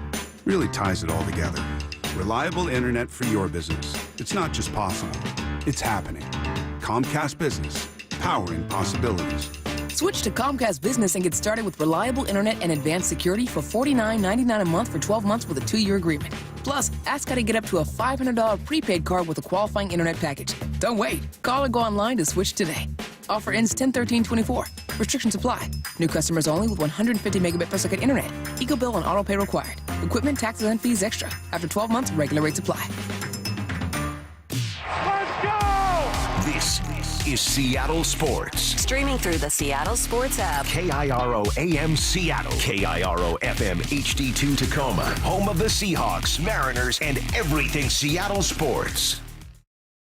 This hour is brought to you by Muckleshoot Casino Resort. Get in the freaking auto! From the Quantum Fiber Studio, this is Brock and Salk on Seattle Sports. Brock Heward and Marcus. Sorry about just Mike. Presented by Simply Seattle. Heward, not exactly Joe Cap there in the pocket. Now here are your hosts, Brock Heward and Mike Saul.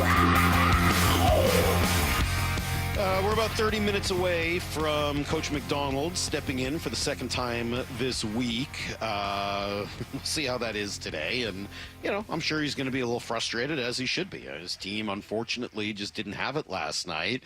And we could go in a few different directions to try to determine what the biggest reason for that was. Do you think it's a lack of talent? Just a straight-up talent gap between his team and the other team? Do you think it was a coaching issue? That they didn't scheme well enough, they weren't prepared well enough for this game? Do you think it was just they're tired? 3 games in 11 days, and unfortunately with that, it just wasn't, they weren't able to get it done. I mean, I think there's got to be parts of all 3 of those, but if I throw out a Twitter poll and I ask you to choose one of those 3, talent gap, coaching, or just exhaustion and schedule, which one are you choosing? Which one are you clicking on? More, what are you clicking on? Talent, coaching, or exhaustion, schedule? Oof. Yeah, you got to pick one. I know. I do think it's a mixture, but if I have to pick just one, last night, I guess I'll go coaching issues. I really just think it was the sloppiness and the undisciplined nature of the game. I think that's the biggest thing I have to go with. There are definitely some major discipline issues last night. And obviously I started the show at 7 o'clock talking through the 16 different self-inflicted wounds that I thought they had. I still think a talent issue is the biggest problem. I still think overall the biggest problem they have is talent. That they just don't have enough guys who can overcome those big moments. Yeah, there were definitely coaching issues yesterday, and Lyle, I think you pointed out one that we probably didn't even talk enough about, and that is the misstep for the penalty on what would have been a DK touchdown. That's a huge play. But I just watched the game, and overall, I think that one of the reasons you end up making so many mistakes is that you're up against it, that you just don't have as much talent as the other team does. And, that's a longer-term issue. Some of it may be fit. This is just the first year that John Schneider and Mike Macdonald have worked together, and John's only had one draft class and one off season to try to go after the specific types of players that Mike Macdonald wants for his team, for his system. That may take time. I'm open to that fact. I really am. I'm open to the idea that it's a general manager's job to go out there and try to find the types of players that fit what the coaching staff wants. We even saw that in the Hard Knocks this offseason, where they're meeting with the GM is meeting with the coaches, the scouts are meeting with the coaches and saying, all right, you're the defensive coordinator. What kind of linebackers do you want? What kinds of safeties do you want? What kind of edge rush? Okay, fine. That's going to take some time. I really do believe it. And so, looking at this team 6 games into a new coaching staff and a new era, I do think it will take them some time to get the right types of players on their roster. Not necessarily the best players, but the right types of players for what they're trying to run. It's going to take time. Totally open to that. I really am. I also think that they are suffering from some mistakes made in the past, and it's going to take time to kind of, cycle through those mistakes and allow those players to cycle out as they get replaced by the next generation of guys. And it's not all because the players they got are bad, but some of them, for me, are just, again, positional decisions. You drafted a running back 2 years in a row in the second round. You can't do that. You can draft 1, but 2? Well, and if you do, you better be one of the better rushing teams in the league, and they haven't been able to figure out how to run the ball since they drafted You better have an guys. offensive line that can move people out of the way in order to open things up for those running backs. You drafted 2 guys in the second round.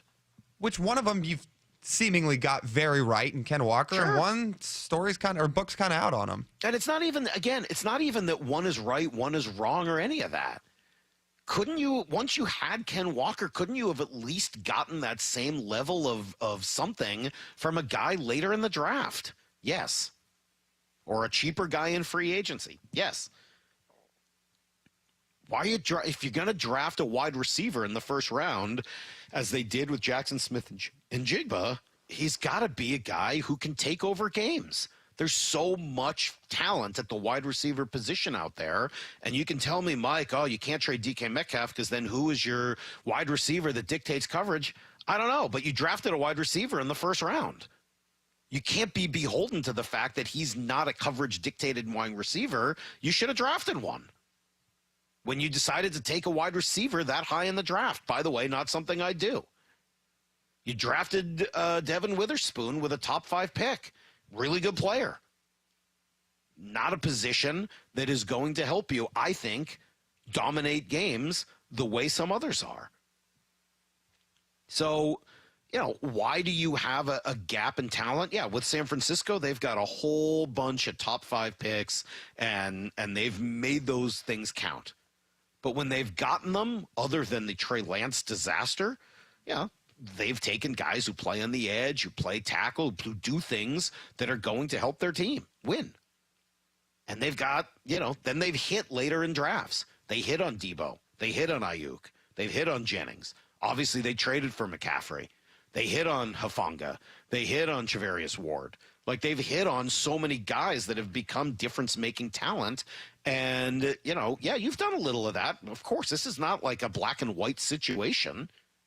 You've hit on some talent. Tariq Woolen, where you got him in the draft's a phenomenal pick. I think A.J. Barner's going to end up being a pretty good pick when it's all said and done. And you've gotten really good value from Geno Smith these last few years. Like, it's not like you're incapable of that. I think you've done some really good things. Not a black or white issue.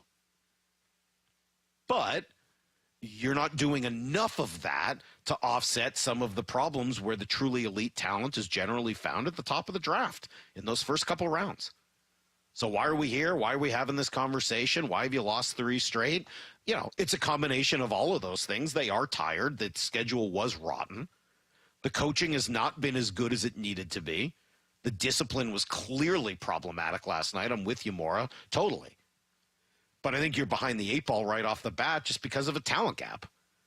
And that's even with the Niners missing 3 of the best players on their team. Right? 3 of their studs. But I mean, if the talent gap's that big, you were still in it. Even with all the self-inflicted mistakes. You were in it. Yeah. Like, where does the blame, I guess, for all the penalties go? Because Pete's teams were always heavily penalized, right? Mm-hmm. But that hasn't changed much so far in year 2. Is that a player thing? Yeah, I don't know. That's a good question. I mean, it seems like the penalties this year, there have been fewer disorganized penalties. They've had a couple of false starts, and obviously that one on Ken Walker is sort of a boneheaded play. But those, to me, it feels like more of the penalties have been in-play penalties as opposed to pre-snap penalties. And I don't know whether that's discipline as much as talent. Right? Why are you holding? Because you're not as good as the guy that you're going up against, and you got to hold him to get him to the ground. Mm-hmm. I think that's a talent issue more than a coaching issue.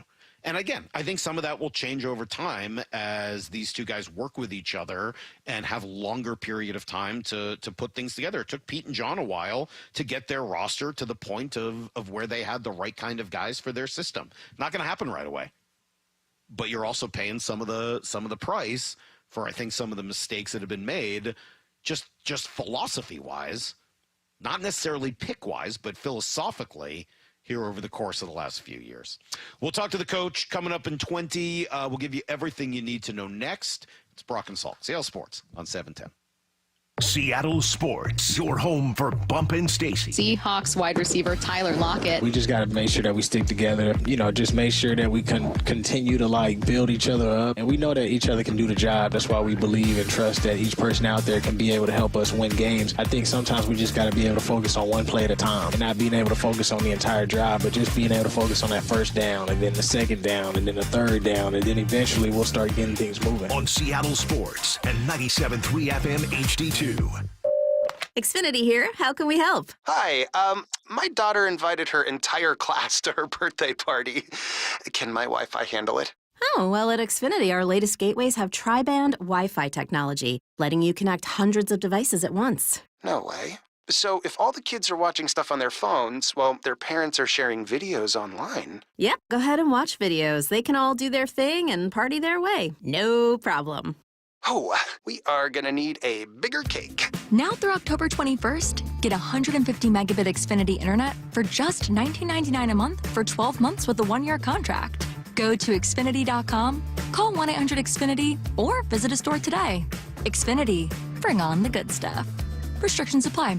Requires paperless billing and autopay with stored bank account. Equipment, taxes, and fees extra. After promo, regular rates apply. Currently $54 a month. Actual speeds vary.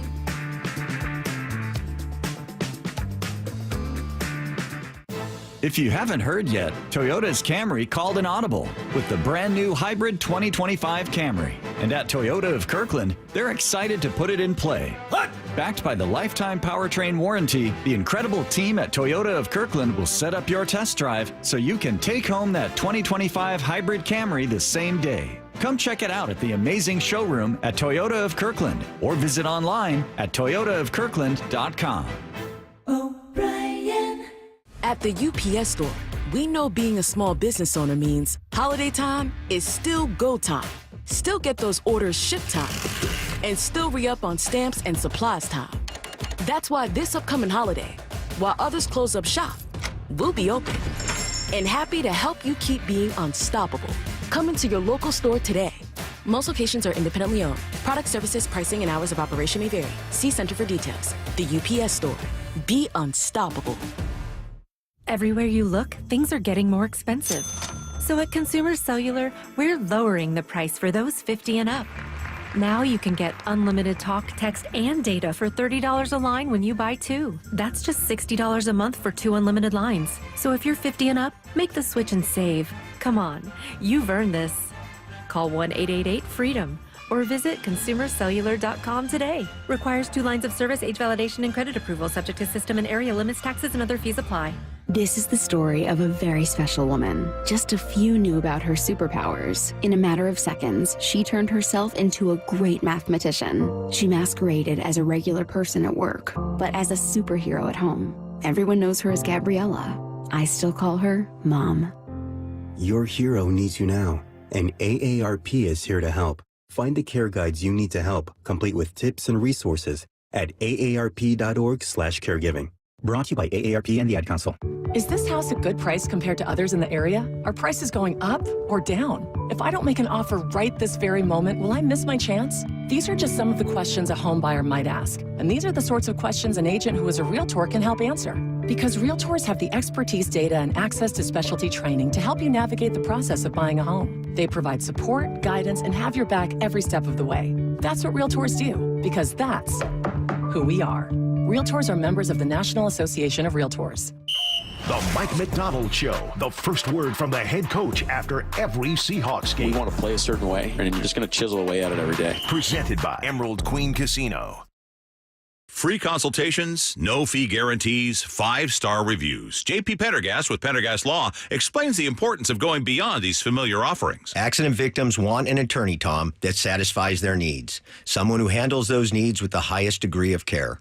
Pendergast Law offers the no-fee guarantees and free consultations, but these only scratch the surface. Okay, explain more. We make sure that every member of our team is genuinely passionate about helping others. Customer service and communication are our top priority. It's how we take care of our clients so they always feel one step ahead of the insurance companies. Our strong reputation for high standards provides comfort and confidence when it's needed most. Pendergast Law offers the free consultations, the no-fee guarantees, and, of course, they are 5-star rated. But what really makes them different is their genuine passion for helping others. I can't recommend them enough. If you or a loved one has been injured in a car accident, call Pendergast Law. We can help. That's PendergastLaw.com. Prescriptions require an online consultation with a healthcare provider who will determine if appropriate. Restrictions apply. See website for details and important safety information. Subscription required. Price varies based on product and subscription plan. Hi, I'm Dr. Peter Stahl, board-certified urologist and senior vice president of men's sexual health at HIMSS. In my 12 years of practice as a reproductive urologist, I've helped many guys with ED,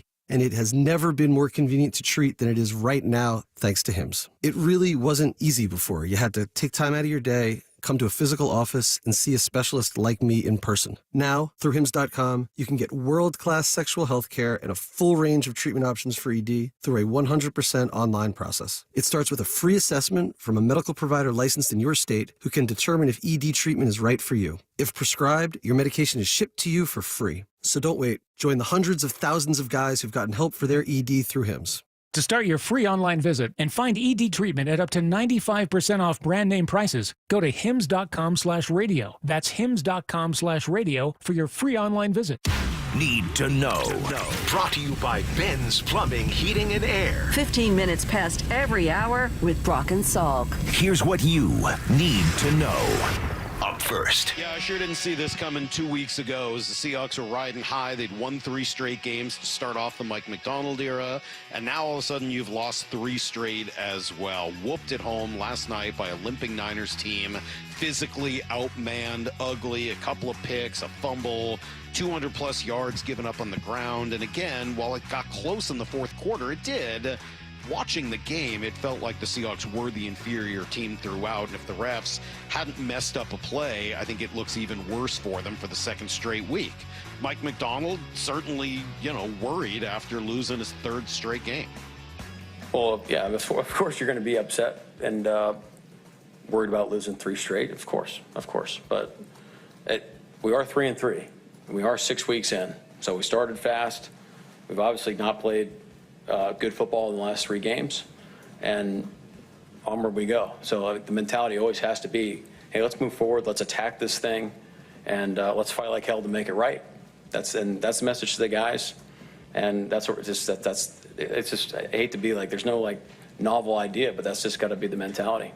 I fully believe that, and I think he's approaching that exactly the right way. Again, I have a lot of respect for Mike Macdonald. I think he's got a pretty good handle on what he wants this team to look like eventually.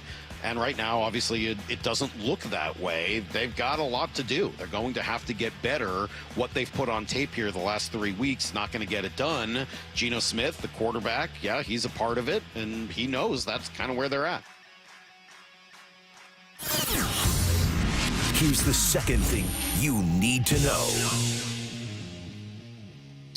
Well, we're going to get a couple of Game 5s. We know L.A. and San Diego tonight. I'm really looking forward to that. A winner-take-all between those two organizations that truly don't like each other. That should be awesome. Winner takes on the Mets, who, of course, clinched a couple days ago. Now we know that the Yankees, they're going to be in as well. Garrett Cole, very effective, and eventually they defeat the Royals. The pitch. This one to center field. Judge. He's got a read on it. He's there, and the New York Yankees win it, and they're going to the League Championship Series on the shoulders of Judge, Stanton, and Garrett Cole. 3-1 the final. Judge finally do something yesterday? Yeah, he did. What did he do? Well, he came through in a couple of big moments. So I guess everything's fine now? I don't know. Typical Yankees. Good thing they're moving on. Good thing they're moving. They're going to keep moving on. Of course they are. I told you the whole thing was set up for them, playing a bunch of lousy teams. Just write them into the World Series, and we'll see if any of the 3 teams in the National League can actually take them out. We don't know yet who it's going to be to face them in the ALCS. Cleveland got a win to stave off elimination yesterday. David Fry with a big home run. Jose Ramirez had a home run. He's such a good player, so underrated. Stephen Kwan had 3 hits in the game. So, yeah, big day for Cleveland. But Game 5 tomorrow, and Detroit has Tarek Skubal ready to go. They decided not to pitch him on short rest, so he is on regular rest for Game 5 tomorrow. Mariner perspective, what do you want to do with Jorge Polanco? We know he was dealing with injuries throughout the year last year. Jeff Passan reported yesterday that he had surgery on his knee, but then should be healed in time for spring training. You want him back? If you do, it's a $12 million option. You can bring him back. If you don't want him, you can buy him out for about $1 million. Again, $12 million? It's not a bad deal. 1 year for Jorge Polanco. Like, in a vacuum, that's a pretty good thing to take. I just don't know if he fits the style of what it is they want to do next year. They gave up stuff for him, but it's not like, they gave up so much that you have to bring him back on principle. They could move on from Polanco, and I don't think it's necessarily a bad idea, but you're going to have to replace that production from somewhere, and that $12 million going to have to be spent somewhere else. Here's the third thing you need to know. Let's see, big weekend of football. Let's start with the college ranks. Cougs are at Fresno State, looking to bounce back there. Brock's got the UW-Iowa game tomorrow. Early game in Iowa City. Jed Fish knows they've changed conferences, and that comes with a change in style. As I've said before, we are not in the Pac-12 any longer. This is not the same type of opponents. This is not the same type of football. These games are not 49, 45, 42, 37, whatever they used to be. You're not going to find those games very often here in the Big Ten. So it's a game of physicality. It's a game of defense. It's a game of running the football. It's a game of making plays when they present themselves. It's a game of matchups. And in this case, there was an opportunity for us to set the tone on how we wanted to play the game of football.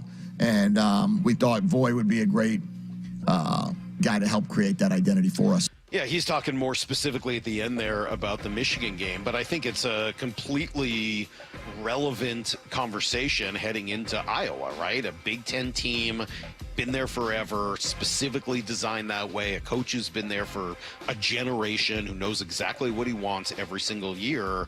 So, yeah, going to be a big one for the Huskies to try to prove they belong tomorrow. Meanwhile, in the NFC West, Rams off, Cardinals at Green Bay, and then the game that I'm most looking forward to, as I said, Lamar, Jaden Daniels, Washington, Baltimore, should be a blast on Sunday. It's everything you need to know, 1/4 every hour, here on the Brock and Salk Show. Let's see, 206. Salk, you're dead wrong on talent being the biggest issue. This is almost entirely about a brand new coaching staff getting used to the players that they have to run the schemes they want. There's plenty of talent on this roster to win at this level. They're 6 games into a brand new regime. It's going to take time. Even with all the mistakes, we had the opportunity to win that game if we don't turn the ball over late. It's true. But those turnovers, not all of those are coaching mistakes, right? I mean, like, coaching stuff happens for sure in the, you know, in those penalties, pre-snap, et cetera. But I mean, I don't know whether a pick late in the game is a coaching thing. To me, that's more of a talent thing. Matt in Oregon wondering if Brock's taking the day off to celebrate the Yankee win from last night. He's just celebrating too hard. I wish. Yeah, I know these Yankees fans. It's hard to deal with them. Oh, we were both celebrating. Difference is I actually showed up today, unlike Brock. I know. Yeah. Well, I think Brock doing the game tomorrow in Iowa. I'm kidding. Might be part of it. But hey, no, it's cool. I'll tell him you said that. I'll see where the Brock Lyle. Big talk from Lyle, having woke up late for one show already. Yeah, that's true. Oh. Has Lyle been awake throughout this whole show today? Yes. That's the other question you always want to ask from day to day. But I appreciate the moxie, Lyle. I'm all here for it. All right, coming up next, we will have Mike Macdonald for the second time this week. Curious to see where he's at this morning. Was very open and honest last night, saying the team still has a long way to go to get to where they want to be, that they didn't play well enough last night. We'll ask him about it and more. Coming up next on Brock and Salk. Seattle Sports, your home for Bump and Stacy. The dumbest question you've ever been asked. I can't think of a dumbest question, but a dumbest statement. And I'm on the sideline, and one of my teammates goes, "Hey, man, they're going to run it or they're going to pass it here." I go, "Bro, are you concussed?" One of my friends went to Malibu High School. A girl in his class, he said that she thought that Labor Day was named after Abraham Lincoln. No. I swear. On Seattle Sports and 97.3 FM HD2. If you've been in a wreck or a fender bender, You have the right to take your vehicle to any repair facility, not just where your insurance company tells you to go. Accurate Auto Body has been family owned and operated since 1994, and they work for you, not your insurance company. With over 25 years of auto repair work, they'll exceed your expectations. we meet by accident, fixing every last bit. Accurate Auto Body. At Accurate Auto Body, all their work is performed by certified technicians, only using OEM parts to guarantee the safety of you and your family. For the best in auto body collision repair and customer service, give them a call at 425-883-2450 or AccurateAutoBodyWA.com. Your insurance company may not love them, but you will, because We meet by accident, fixing every last bit. Accurate Auto Body. I don't want to dig up my yard if I don't have to. That's why I hired O'Neill Plumbing. They're Seattle's trenchless plumbing pros. All rooter, all trenchless, always professional. O'Neill Plumbing since 1917. Hey Seattle, Jaden Schwartz for Techline Roofing. Call Techline Roofing and trust the team I trust. With the strongest warranty in the business, Techline Roofing has you covered. That's TEKLINE roofing.com. Trust Techline. 911, what is your emergency? There's a fire in my building. Please send help right away. What is the address of the fire? My address. Hold on. Oh, wait. The fire sprinkler just went off. and it's putting out the fire. Good to hear. The fire department will still be dispatched as a precaution. Fires are fast, but fire sprinklers are faster. Fire sprinklers get water on a fire immediately to protect you and your property. Install fire sprinklers in your home or business today. Brought to you by Puget Sound Area Fire Protection Contractors. Prescriptions require an online consultation with a healthcare provider who will determine if appropriate. Restrictions apply. See website for details and important safety information. Subscription required. Price varies based on product and subscription plan. Hi, I'm Dr. Peter Stahl, board-certified urologist and senior vice president of men's sexual health at HIMSS. In my 12 years of practice as a reproductive urologist, I've helped many guys with ED, and it has never been more convenient to treat than it is right now, thanks to HIMSS. It really wasn't easy before. You had to take time out of your day, come to a physical office, and see a specialist like me in person. Now, through HIMSS.com, you can get world-class sexual health care and a full range of treatment options for ED through a 100% online process. It starts with a free assessment from a medical provider licensed in your state who can determine if ED treatment is right for you. If prescribed, your medication is shipped to you for free. So don't wait. Join the hundreds of thousands of guys who've gotten help for their ED through HIMSS. To start your free online visit and find ED treatment at up to 95% off brand name prices, go to hims.com/joy. That's hims.com/joy for your free online visit. 1-877 Cars for Kids. KARS Cars for Kids. 1-877 Cars for Kids. Donate your car today. Donate today at carsforkids.org. That's cars with a K. Your car can be picked up as soon as the next day. Receive a tax deduction and vacation voucher. 1-877 Cars for Kids. Donate your car today. Now accepting donations of land, homes, buildings, or any kind of real estate. Subscribe to the Seattle Sports YouTube page to find new and exclusive content from your favorite shows and personalities daily. Just head to YouTube, search Seattle Sports, and click subscribe. Message and data rates may apply. Breaking news. Contrary to popular belief, now is the perfect time to break into real estate. Educated investors everywhere are buying tax lien properties, something big banks have been doing for years. Now, people in your area can take advantage of this open secret. Tax Lien Wealth Builders is coming to Seattle this weekend for a live event where you learn how you can make real money buying and selling government-backed investment properties for 50 to 70% below market value. Learn how to buy and sell property and navigate the market like a pro at our 2-hour Tax Lien Wealth Builders live event right here in Seattle this weekend. Tax Lien Wealth Builders gives you the tools you need to invest confidently. Get a free wealth building kit when you register and attend a 2-hour Tax Lien Wealth Builders live event right here in Seattle. Text WEALTH to 52346. Hurry. With high demand, seats will fill up. Text WEALTH to 52346. Get a free wealth building kit now. Text WEALTH to 52346. This is the day of the big sale at your gift shop. Welcome in. So this isn't just a big day for your business. It's a big day for the network keeping it all connected. That is, if it can handle the pressure. Next in line, please. So is it possible to get business internet you can really count on? It is. With 99.9% network reliability from Comcast Business. It's like this neat little bow. Do you like that gift wrap? Really ties it all together. Reliable internet for your business. It's not just possible, it's happening. Comcast Business, powering possibilities. Switch to Comcast Business and get started with reliable internet and advanced security for $49.99 a month for 12 months with a 2-year agreement. Plus, ask how to get up to a $500 prepaid card with a qualifying internet package. Don't wait. Call or go online to switch today.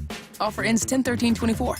Restrictions apply. New customers only with 150 megabit per second internet. Eco bill and auto pay required. Equipment, taxes, and fees extra. After 12 months, regular rates apply. This hour is brought to you by Muckleshoot Casino Resort. From the Quantum Fiber Studio. This is Brock and Salk. Weekdays 6 to 10. On Seattle Sports and 97.3 FM HD2. All right, waiting on Coach, who should be here just a couple of minutes. Brock and Salk, Seattle Sports on 710, seattlesports.com. Obviously, not the way anybody wanted last night to go. Really good opportunity to turn things around after the 2 losses previously, to beat a division rival, to get to 4-2, to kind of put the Niners into a really, really bad spot. Instead, and by the way, it starts off okay. You get that fumble and or that interception rather early, and it seemed to just put the team on their heels. I like that they came out trying to run the ball. I like the game plan that they had. You knew it was going to be a challenge to try to stop that 3-headed monster that the Niners have. and that offensive line and the offense that they're able to get going. But unfortunately, with the self-inflicted wounds over the course of the game, it just becomes an almost, insurmountable task to try to deal with. And, when you have a couple of picks, when you fumble a ball on a kickoff, which gives them an opportunity for what turned out to be, a 10-point swing there. When you make one mistake, as Julian Love did, kind of trying to, not sure, in between, go after the ball, go after the man, and instead Deebo Samuel goes 74 for a touchdown, you're just making it a little too easy on them. And credit to the team for coming back, but unfortunately, you find yourself now in a pretty big hole. And then with some question marks about the way things were handled and DK and, the body language, stuff like that. It was not a perfect day for a perfect evening last night at Lumen Field. So good crowd, loud crowd, more 49ers fans than I was expecting to see there last night. I know it happens. Surprising. There was like a Brandon Ayuk catch where you could clearly hear the Yeah. Ayuk. Yeah, what's up with that? What did you make more of the joint double dating celebration with Kittle and Juszczyk? That was interesting. And I didn't because I think Kittle said something about how Juszczyk reminded him that he had told his wife he would come say hi. I don't know. It's sweet, I guess. It was sweet. It was something. Coach is here. Let's talk to him. All right, let's go now. Let's go. The Mike Macdonald Show. The first word from the head coach after every Seahawks game. It's a work in progress since the day you walk in the door. Presented by Emerald Queen Casino. Yes, sir! Coach, your first primetime event at Lumen Field last night. What, before we get into the game itself, what did you think of the atmosphere and just the primetime game there last night? Yeah, there we go. Oh, it was electric atmosphere. I mean, we got the best. I'm convinced we got the best home field advantage in ball. The game didn't start or end the way we wanted, but we had a chance there in the middle and started to get some momentum, and you could really feel the electricity. The guys were into it. So it was an exciting atmosphere. I thought it was really exciting. If you take yourself out of it, it was an exciting atmosphere. But yeah, you want to deliver for the 12s, and we just weren't able to do it. What do you think happened last night? Well, it's a lot. I think we're still. It's kind of the same narrative that we've been talking about. Hey, we're not putting it all together right now as a football team, and you go back and watch the tape, and you're encouraged by a lot of the things that you see, and then you're also saying, well, shoot, we have to, let's go back, let's attack this thing on the details. Some things that aren't showing up in critical moments, and let's make sure we're not hurting ourselves in certain situations. And that's what this weekend's going to be for, and so we can move forward and go from there. You said you see a lot of positives. Let's start with those. Yeah.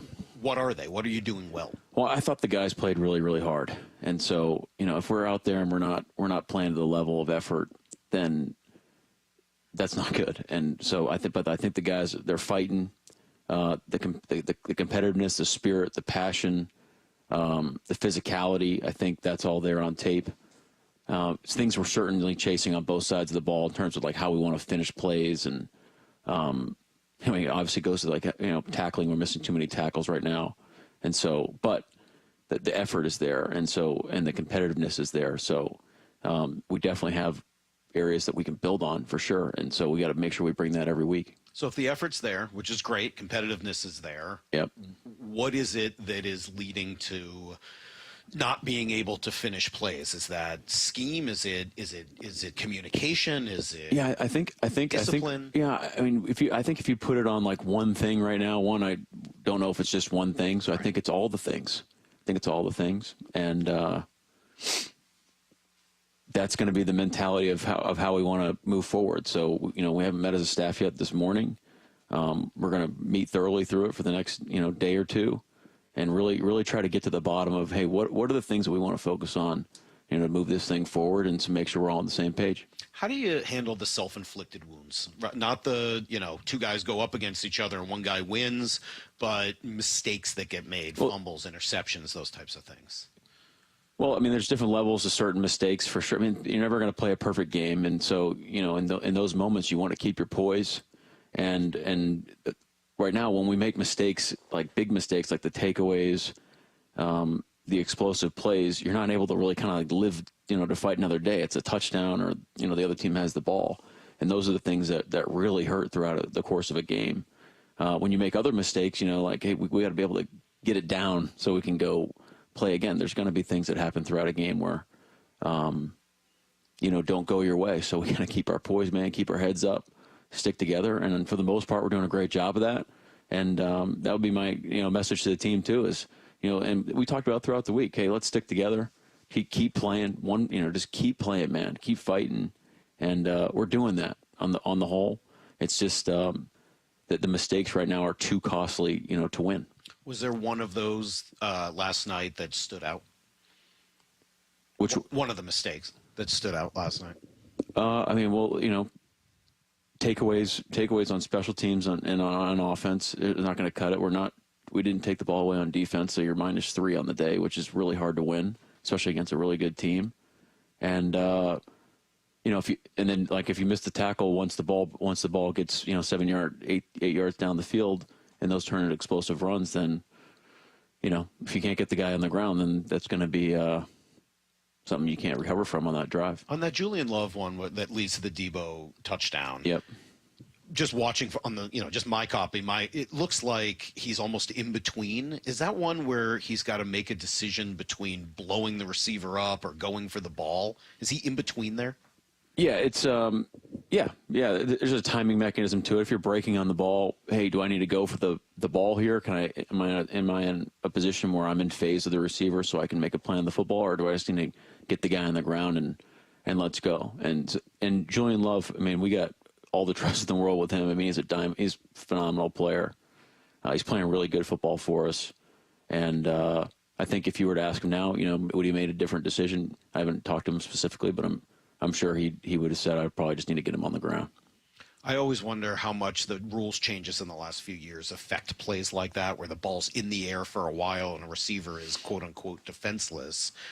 I wonder if 5, 6 years ago, 10 years ago, it's an easier play for someone in the safety spot where he just goes in and blows them up. Yep. But now you got that thing in the back of your mind, like, well, I can't just blow them up. I'm going to get a 15-yard penalty if I do. Well, yeah, those are the rules that are of the game, and we have to play by them. And the other team's subject to the same rules. So I think for the most part, guys we're making good decisions with the ball in the air down the field. But yeah, it's not an easy position to be in, but Julian can make that play. You mentioned special teams. How would you assess special teams play for your team so far? Well, I think it's a microcosm of our whole football team. We're doing some really great things in the cover game. I think that's probably the best thing we got going for us right now on special teams is how we're covering kicks. I thought our enthusiasm last night was higher than it's been, so the guys are fired up about making some plays. And then getting a kick return touchdown is obviously a game-changing type play, put us right back into the game. However, we had the takeaway in the return game, and then how we're fielding the punts and the kickoffs just need to be cleaned up right now. We got to make faster, quicker decisions. It needs to be clearer, and we got to improve in that area for sure. I always hear coaches talk about all three phases. You talk about it often. Belichick was the king, obviously, of saying all three phases of the game. And then fans always think about two phases, right? We think about offense and defense. Sure. As a coach, how much emphasis can you put onto special teams over the course of a week?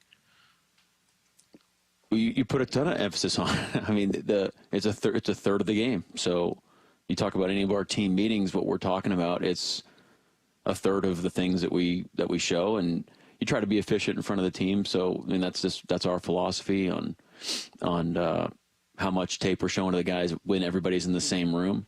But I think it's also it's football in its purest form, special teams. I think it's really cool. I mean, it's just an awesome part of the game, and it's also indicative of your football team, of the effort that you do, and it's the one phase where it's offense and defensive guys on the same side of the ball, which is I think it's cool for the team to see those plays. Is there as much scheming in special teams as goes into offense and defense?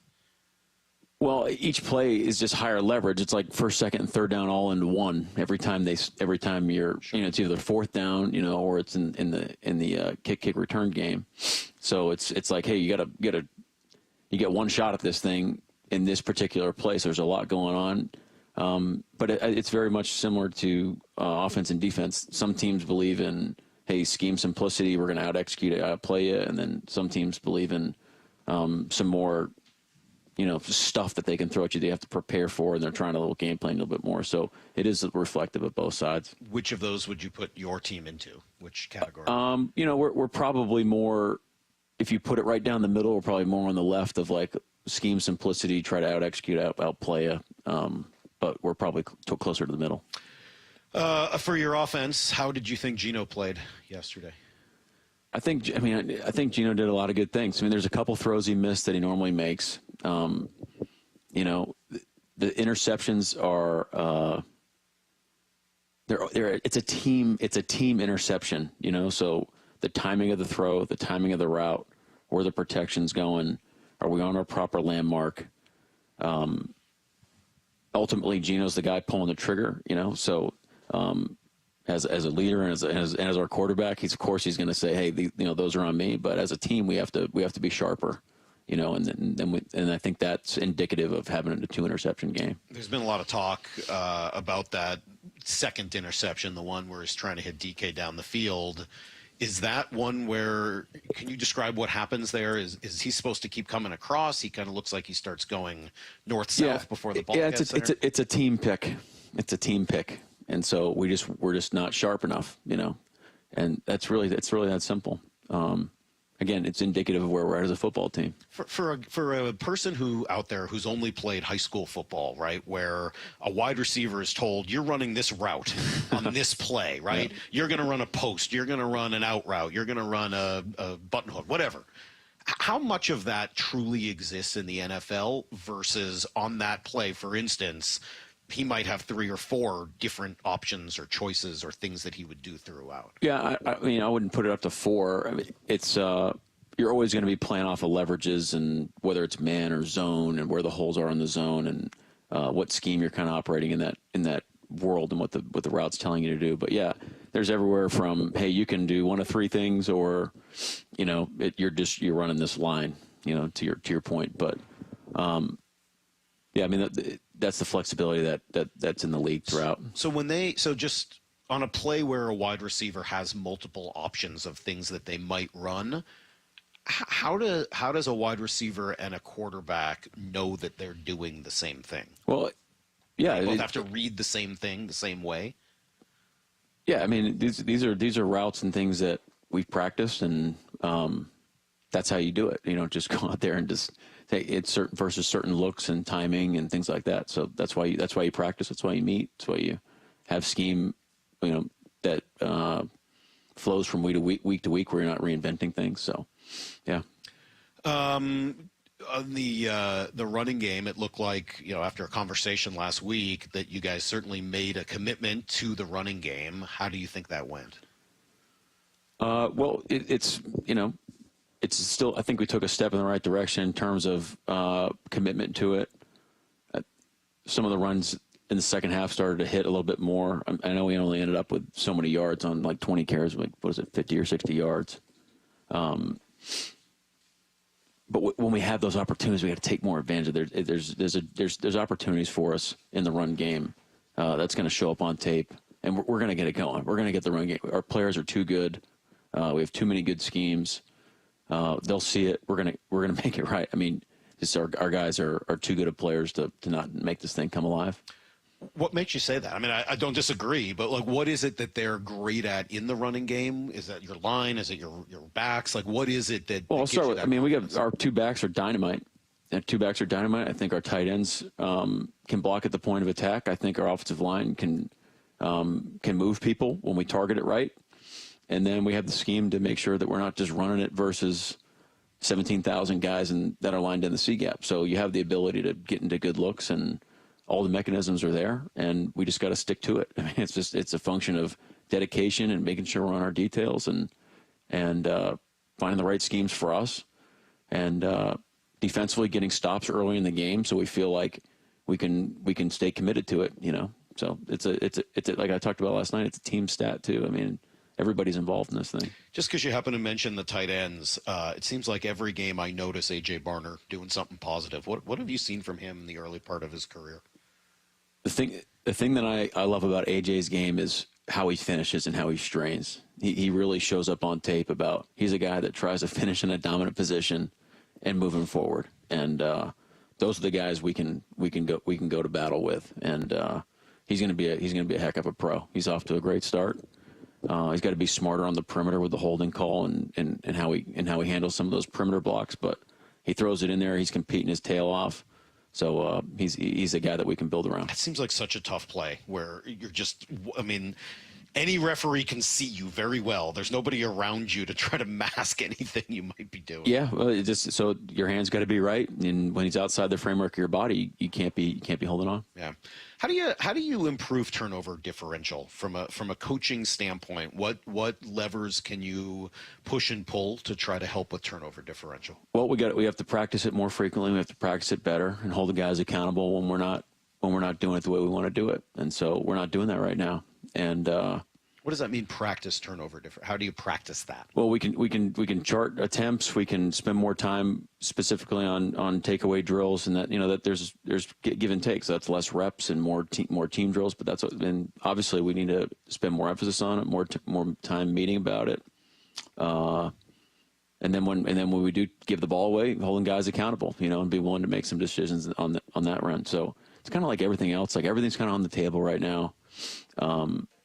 We're a couple hours in after the game, so we're still in the digesting mode of kind of figuring out what's going on. We're going to do we're doing a full report on just where we are as a football team. What are the numbers? What is the film telling us? And let's go attack this thing. Kind of a self-scouting type Absolutely, of thing. Yeah, absolutely. So, yeah, you said last night that you referred to it as a mini bye here as you get a couple extra days. What does that process look like for you now over these next couple of days before the regular week starts again?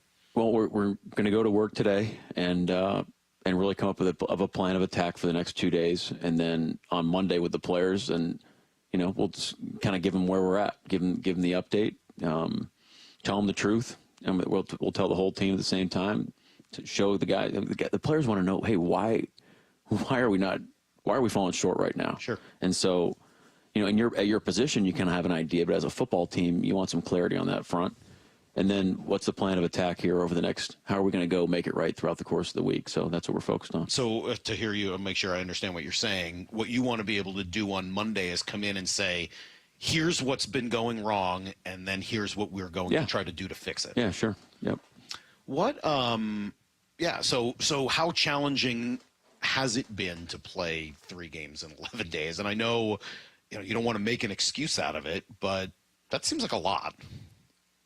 Well, it moves fast, and how you allocate your time is a challenge. And so having this break here gives us an opportunity to look backward. As you get back on the short weeks, you don't have a lot of time to look about, get with the guys and do a full digest of what just happened. You're trying to look forward. And so this gives us an opportunity to get a good feel for what's been going on really for the first 6 weeks. I mean, it's the same message after the first 3 wins of, hey, there's a lot of great stuff on tape, and we have to get better as a football team. And some of those things that I think we got away with in the first couple of games have gotten us in the last 3 games. So it sounds kind of like, in some ways, not that you ever want to lose 3 straight games, but if you are going to have the time afterwards to try to pick your head out a little bit out of the the day-to-day of prep, et cetera, to have some space and be removed from it, it seems like it comes at a pretty good time. Well, yeah, you look at it in terms of, hey, this is an opportunity. Let's make sure we take advantage of the opportunity we've been given with an extra couple of days to do just like we said. You faced a couple of teams in there that are very physical, obviously Detroit, San Francisco. How would you assess your own team's physicality so far this year?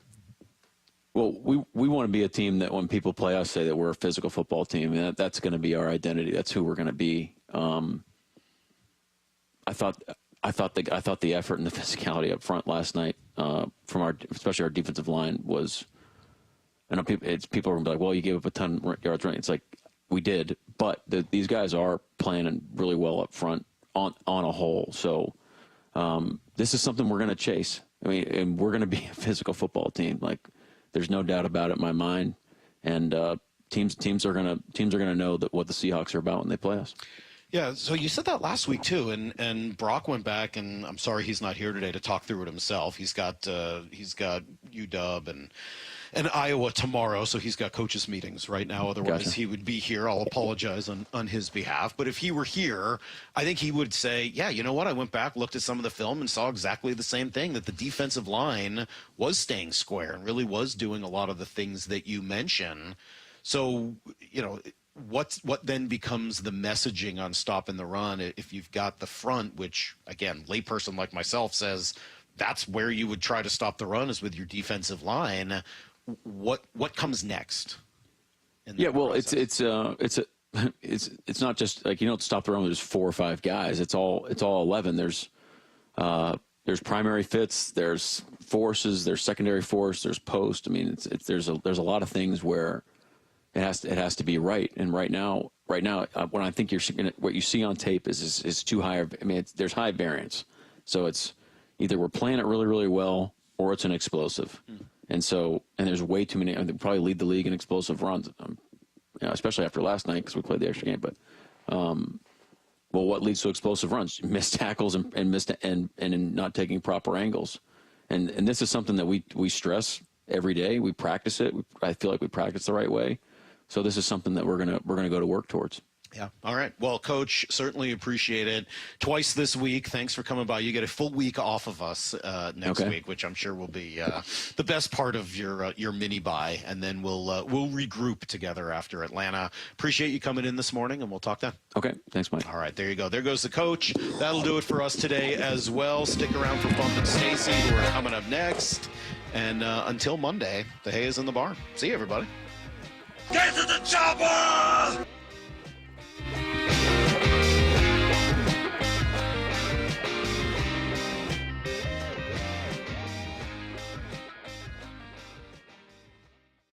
Seattle Sports, your home for Bump and Stacy. Seahawks wide receiver Tyler Lockett. We just got to make sure that we stick together. Just make sure that we can continue to build each other up. And we know that each other can do the job. That's why we believe and trust that each person out there can be able to help us win games. I think sometimes we just got to be able to focus on one play at a time and not being able to focus on the entire drive, but just being able to focus on that first down and then the second down and then the third down. And then eventually we'll start getting things moving. On Seattle Sports and 97.3 FM HD2. It's Fight Night, live boxing at Emerald Queen Casino Event Center. A full evening of boxing action, Saturday, October 19th. Make it a destination event. Tickets at emeraldqueen.com. Don't miss this evening of pure excitement. The best in professional boxing. It's Fight Night, October 19th at Emerald Queen Casino, the entertainment capital of the Northwest. 21 and older, need gambling help? Call 800-547-6133 or visit emeraldqueen.com. Please game responsibly. Xfinity here. How can we help? Hi. My daughter invited her entire class to her birthday party. Can my Wi-Fi handle it? Oh, well, at Xfinity, our latest gateways have tri-band Wi-Fi technology, letting you connect hundreds of devices at once. No way. So if all the kids are watching stuff on their phones, well, their parents are sharing videos online. Yep, go ahead and watch videos. They can all do their thing and party their way. No problem. Oh, we are gonna need a bigger cake. Now through October 21st, get 150 megabit Xfinity internet for just $19.99 a month for 12 months with a 1-year contract. Go to Xfinity.com, call 1-800-XFINITY, or visit a store today. Xfinity, bring on the good stuff. Restrictions apply. Requires paperless billing and autopay with stored bank account. Equipment, taxes, and fees extra. After promo, regular rates apply. Currently $54 a month. Actual speeds vary.